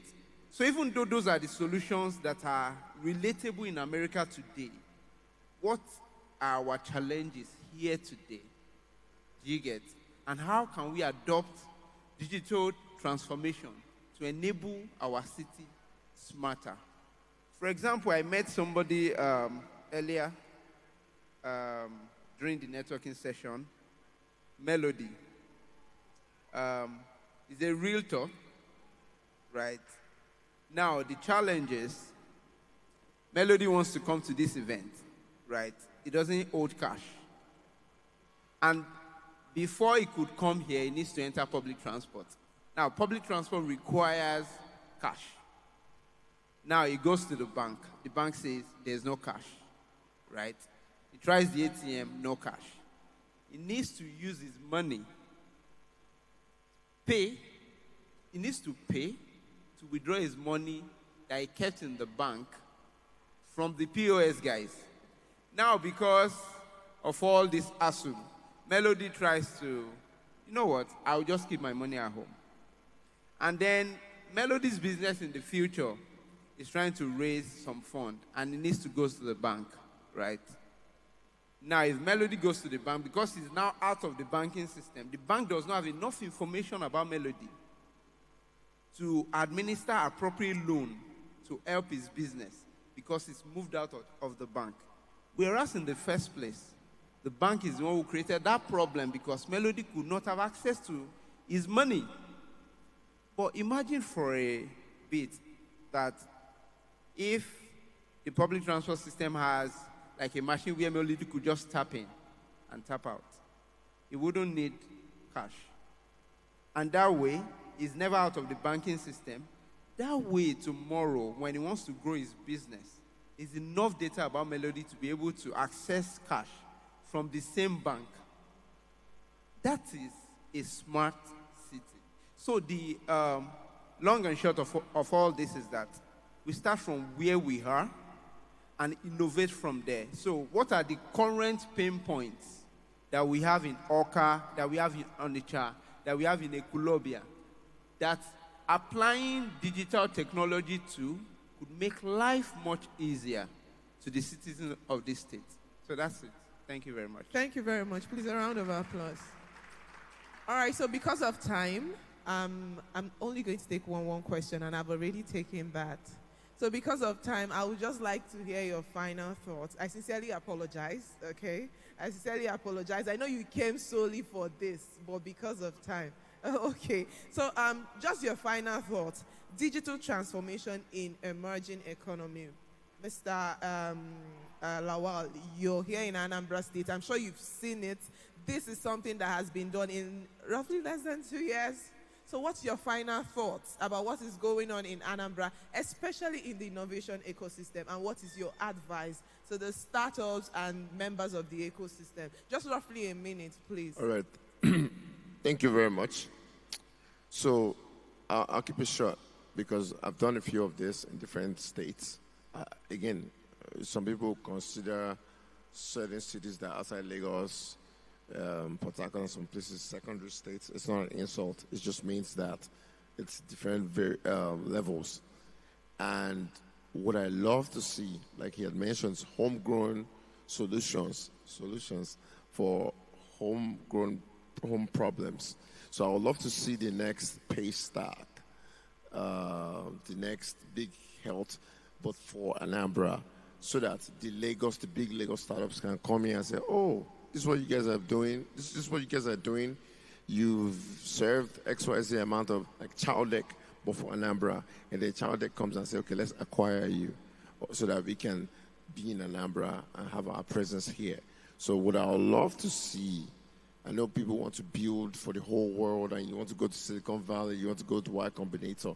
What I would love to see are solutions that, because if you say, for example, you have a mobility startup and everyone knows you in Anambra and you are the mobility startups, you want to order food, they use your platform. You've done something and you yourself can scale to other states, other neighboring states, or you can get acquired. So I just want people to understand that innovation takes a lot of people, and for the startups here, start from here, build solutions that will scale within Anambra, within all 21 local governments, and from there, sky's the limit. And just for government, I love what's going on here.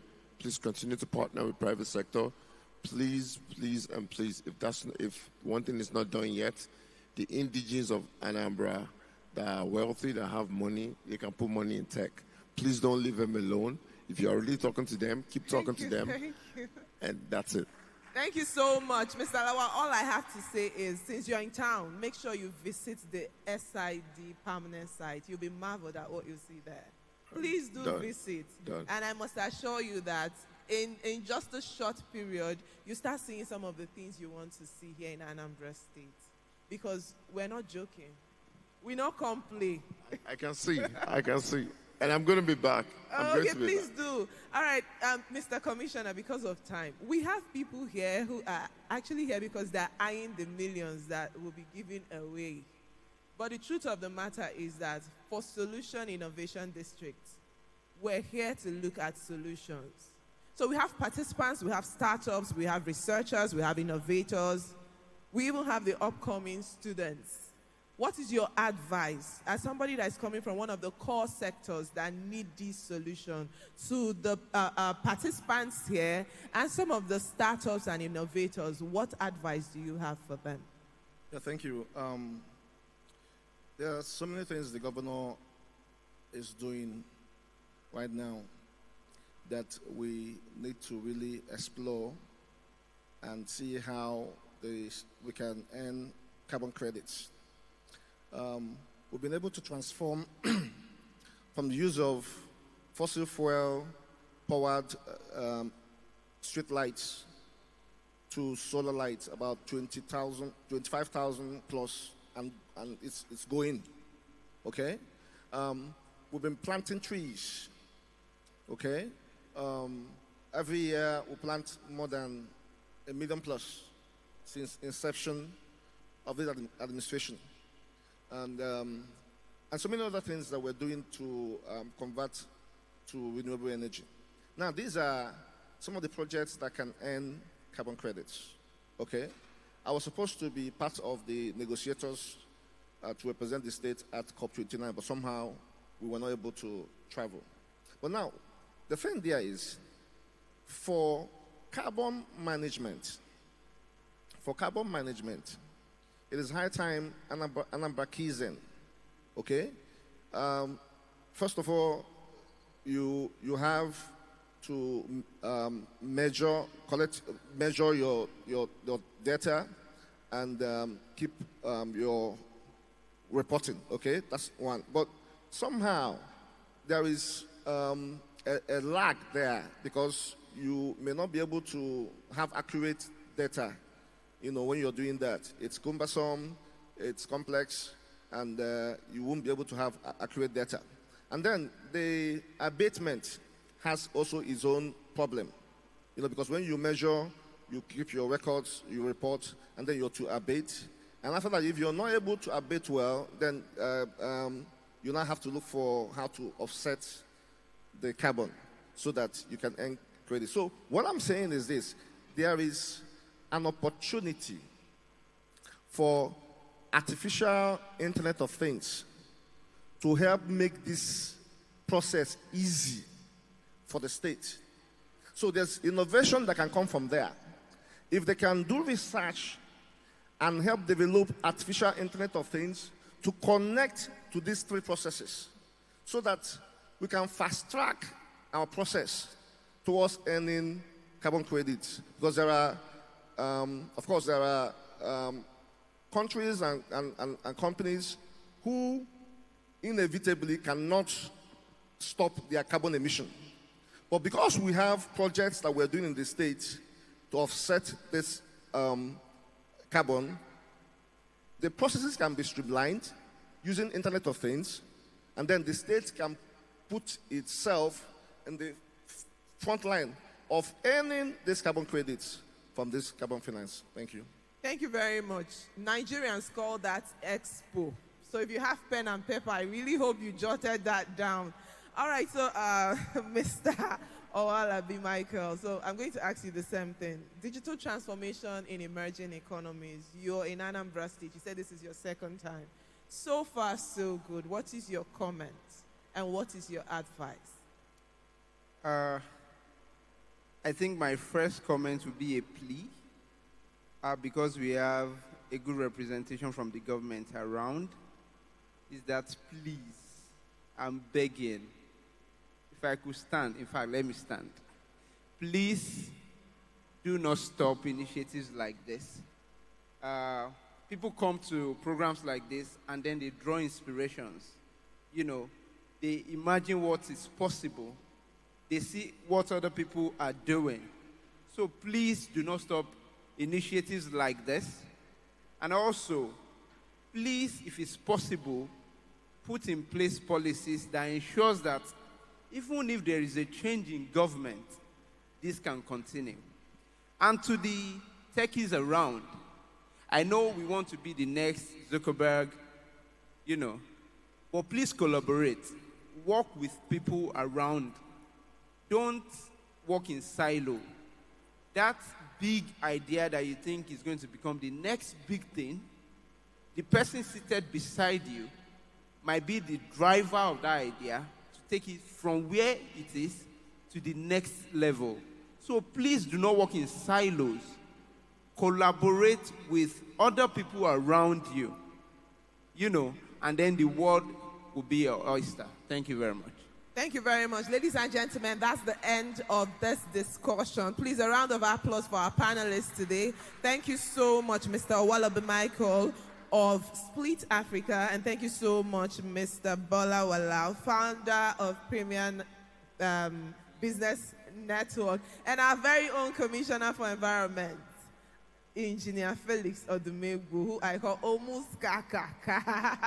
My name is Oluchi Kalo Emeka from the Solution Innovation District team. Thank you so much for being part of this discussion.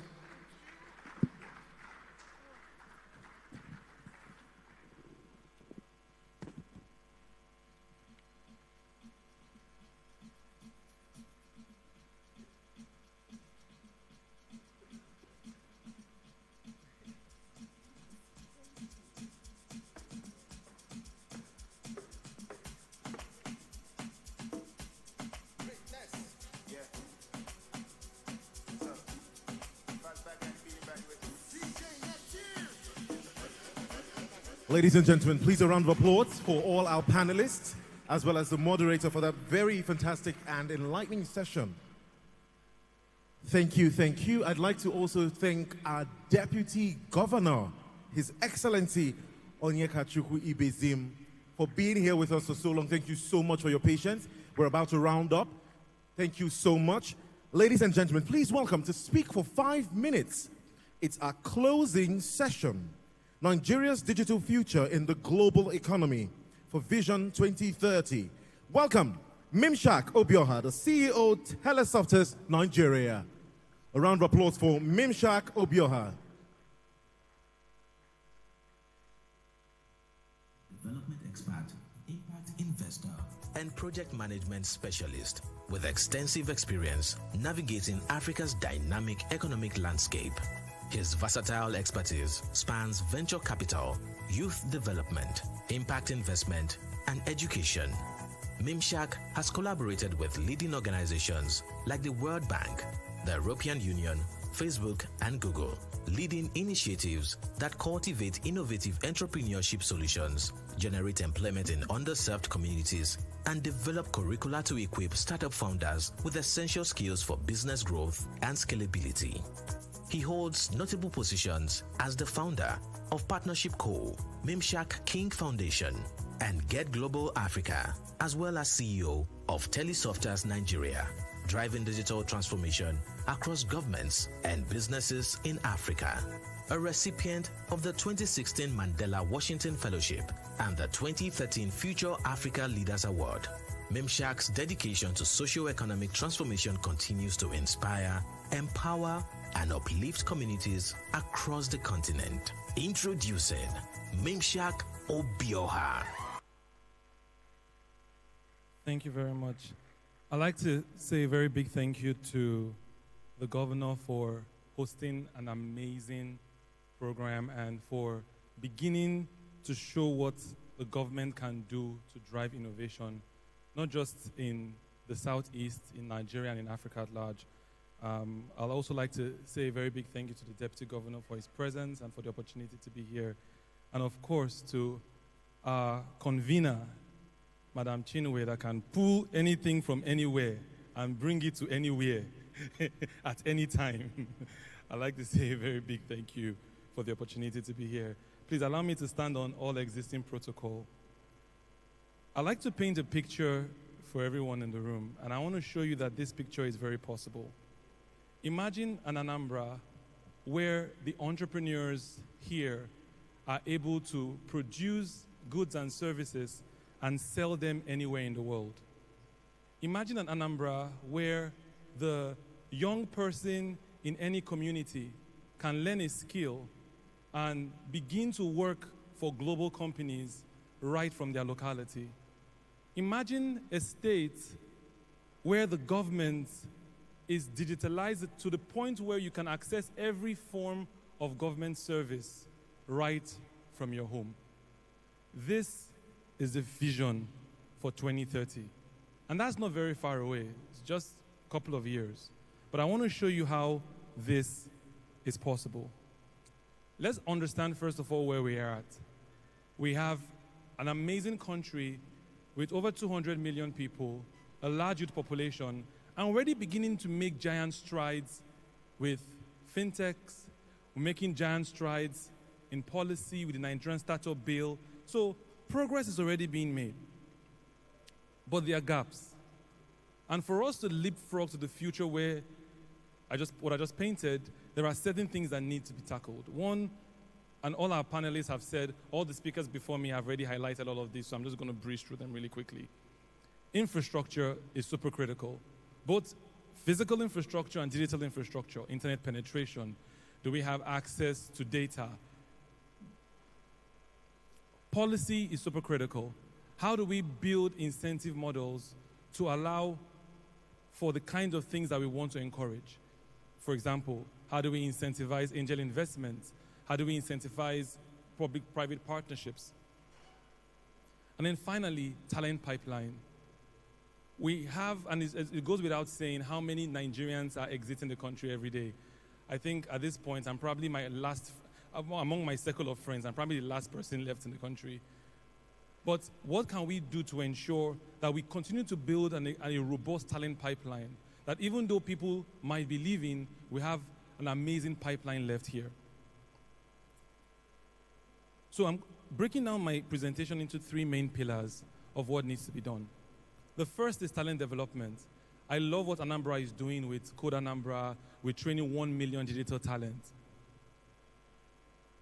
I think collaboration with global international tech communities and companies can help to facilitate that even further. At Telesoftas, we have a program called Get Global, where we're partnering with global companies to train local talent and place them in jobs globally. So for example, in the last 1 month, we trained about 50 CGI specialists in Abuja, and today they are working for companies in Ukraine, which means that people don't have to japa to earn in foreign currency. They can stay here and do that. But this can only be done by collaboration. 2, building digital infrastructure. Again, fostering more partnership with global companies can help in making this happen. Fostering more partnership with private sector can also make this happen. And then finally, building out a robust policy initiative.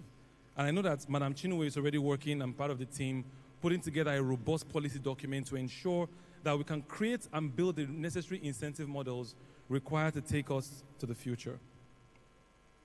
Now, I'm bringing us back to a very relatable vision. We have young people in the room. Imagine being able to learn a skill from where you are, and you can. Today, one of the things I do for every young person that I meet is I take their phone and I hotspot to them and I download ChatGPT. And the reason why I do this is because there is almost nothing you cannot learn today from where you are with a mobile phone. So imagine you as a young person being able to stay at home, learn a skill, and monetize that skill globally. And this right now is very possible. 2, imagine a government where we can access every digital service on our mobile phones. Telesoftas is very happy to partner. We're doing this all across the country. We're finding enthusiastic government officials, government offices, MDAs, that we can partner with to build out this digital infrastructure. And we're happy to do this free of charge. And then finally, startups being able to build solutions locally and sell them globally. With the necessary infrastructure, skill sets, and knowledge, all this is possible. There's a saying that I want us to talk about. It says, the best time to plant a tree was 20 years ago, but the second best time is today. Like Mr. Daniel said, like every other person has said, you can innovate. You can begin now. And the trick is, put yourself there, put yourself out, get the skill sets required, and begin to make a change. So my call to action for everyone in the room today, government officials, let's begin to make the changes. Work with private sector to create solutions. Drive those solutions. Build policies and let those policies fly. Young people, learn a skill. Don't wait for any program. From your room, with your mobile phone, with YouTube, Mr. Fred Agbata told us how CFA said how he went on YouTube to learn how to code. With YouTube, with ChatGPT, you can already begin to take these skills and learn these skills. Entrepreneurs, think globally, at the same time, build locally. The market you have is not just the market that you see, but the whole world can be your market. Together, we can build an Anambra, a Nigeria, and Africa that can really compete on a global scale and can contribute, not just looking for what we can take, but what we can add. Thank you, everyone.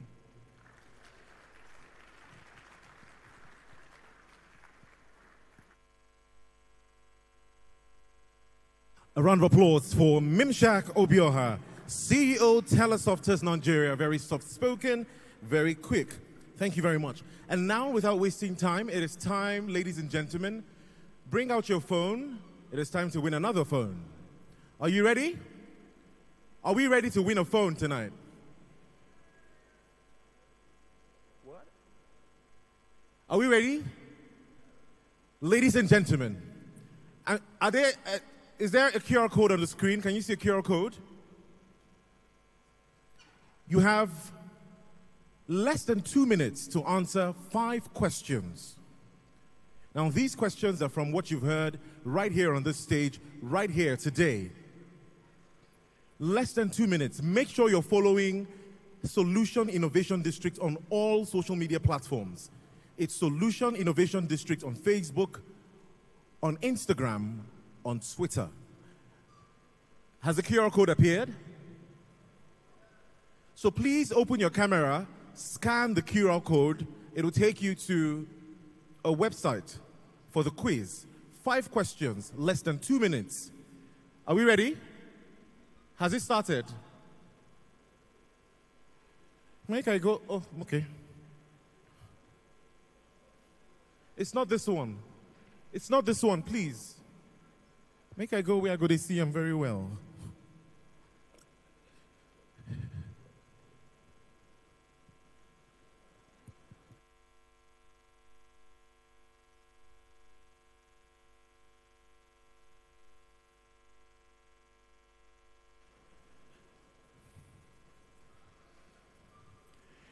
So the quiz has started already. Has it? Has the quiz started?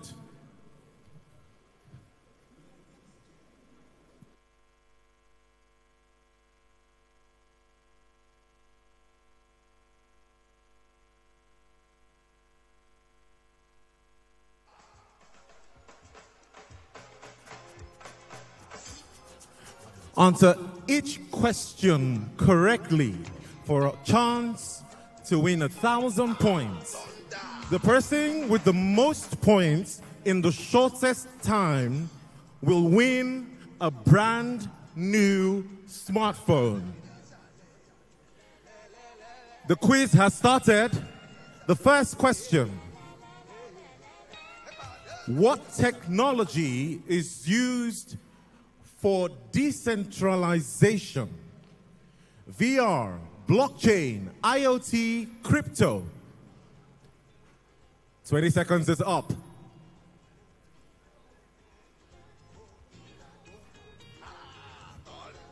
The answer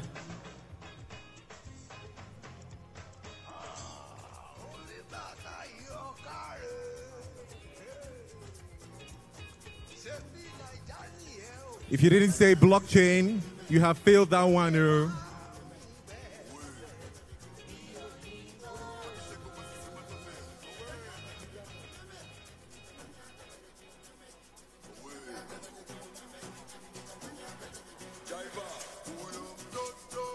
The next question: what is IoT?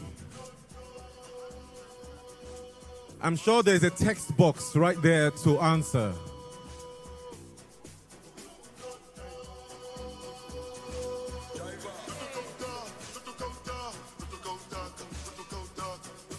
What is IoT? We heard one of our speakers from the United States of America talk about IoT. I think 20 seconds should be up.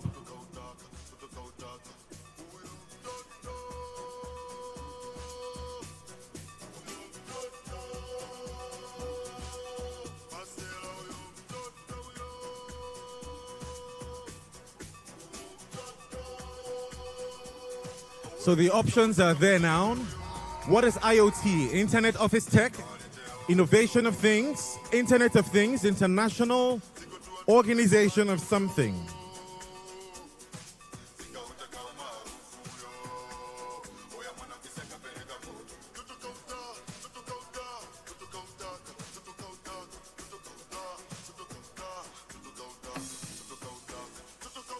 Stop looking at the screen. Once you've scanned, the quiz should be on your device. The third question: what is the meaning of VR?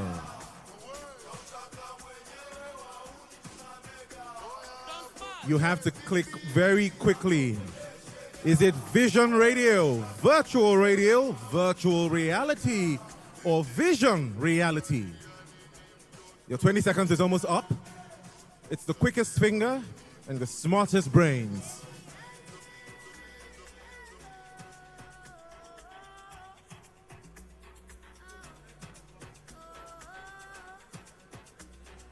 If you chose virtual reality, you are one step away from being the winner of this device.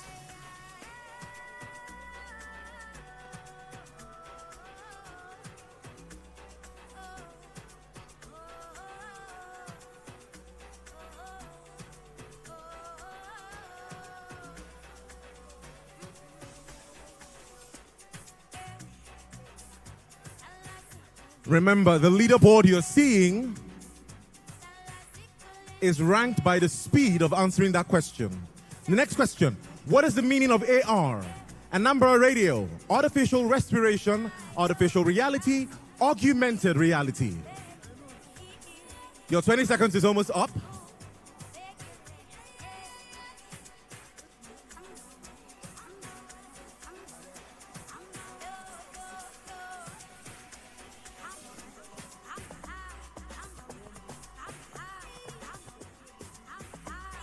And that's it for that question. Ladies and gentlemen, the final question.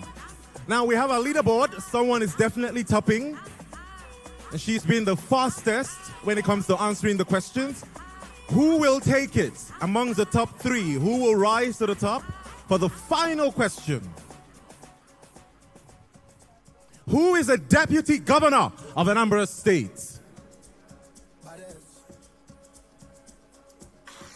If you don't know the answer, is it Chinwe Okoli, Chukwuma Soludo, Willie Obiano, or Onyeka Chukwu Ibezim? First of all, these are easy questions. The question is, how fast can you answer these questions? And that's it, ladies and gentlemen. Who has won? Did someone choose Willie Obiano and Chinwe? 8% chose Chinwe Okoli. 3% chose Willie Obiano. Ladies and gentlemen, please let's have a big welcome for the winner of this challenge, Chisom. Chisom, congratulations. Please, Chisom, come up stage.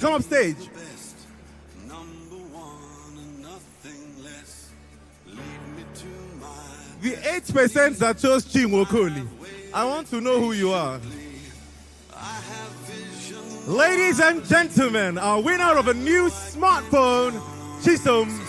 How you doing? Thank you. Now, Chisom, what is your full name? Azubike Chisom Joseph. Azubike Chisom Joseph. What do you do? Student, developer? What is it? I'm a medical student, 300 level, but I'm into cybersecurity. Medical student, 300 level into cybersecurity. Absolutely fantastic.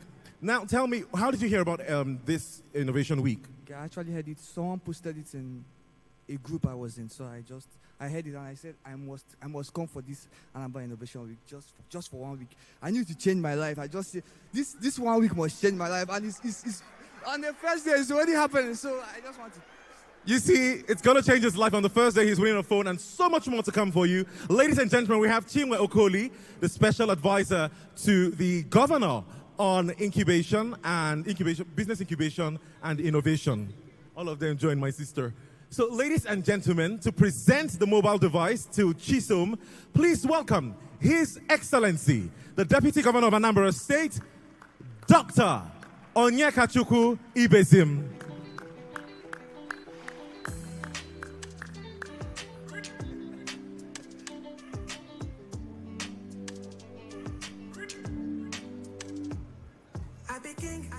I'm the best my generation ever seen.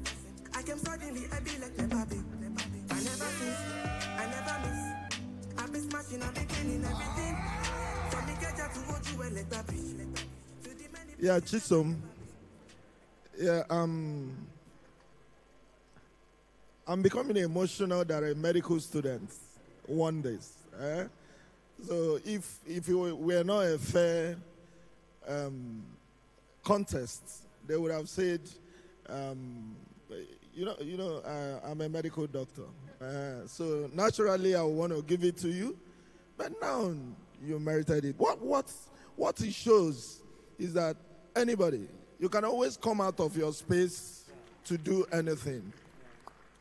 Come out of your space. The guest speakers and our own people, yeah, they actually got it well. So I'm happy. This is just a tip of the iceberg.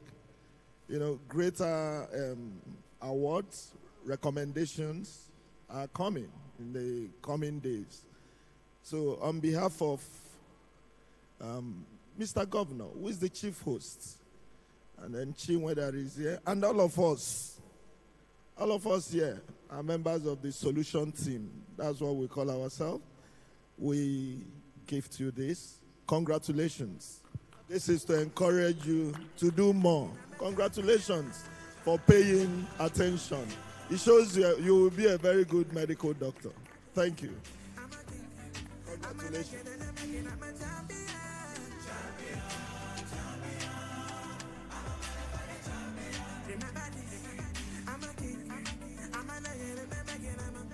Thank you very much to His Excellency.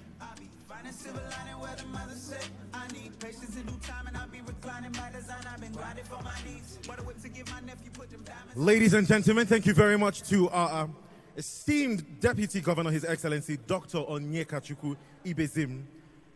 Congratulations, of course, to Chisom, the medical science student in 300 level who just won himself a brand new smart device. We'll have quick photo sessions, and after that, we'll welcome Gift Mwigwe, the Partnerships Officer, Solution Innovation District, for the closing remarks and announcements.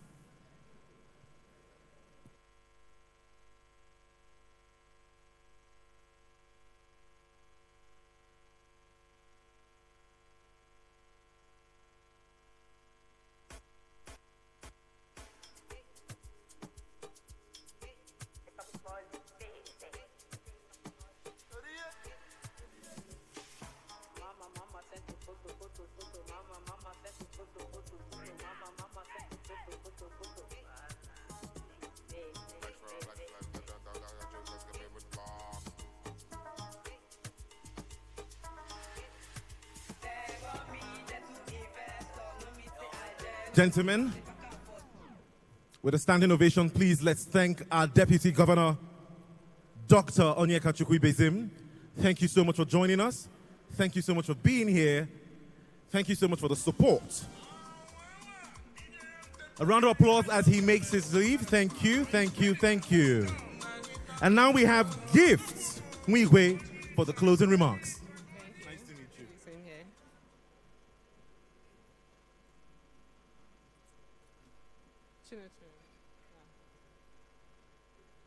Hello, everyone. Like, what a fun-packed event.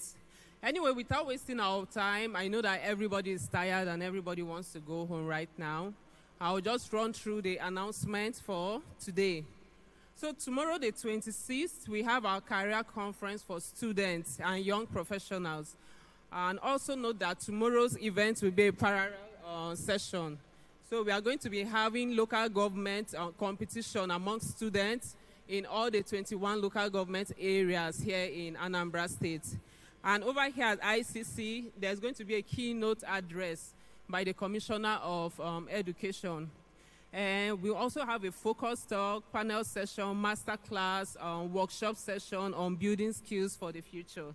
And also note that the Federal Ministry of Communication, Innovation and Digital Economy will be hosting a parallel session in one of the halls here, like the Solution Hall. That hall will be branded Solution Hall. So please do well to attend also. Hackathons will be happening in a separate hall. And for all startups competing, please do well to show up tomorrow, 8 o'clock. And also the exhibitors, do well to show up so that you can design or set up your exhibition stand. Yeah, so I guess that's all for today. Thank you guys for staying here up to this point. I appreciate your efforts and everything. So go back home, sleep well, and get ready for a pack-filled event tomorrow.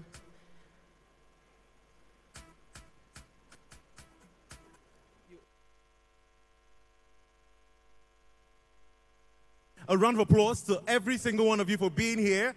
Everyone is already leaving, but I'd like to say thank you to our speakers, thank you to the Deputy Governor, thank you to our host, thank you to our partners, thank you to everyone for making day one a successful day. See you tomorrow. God bless you.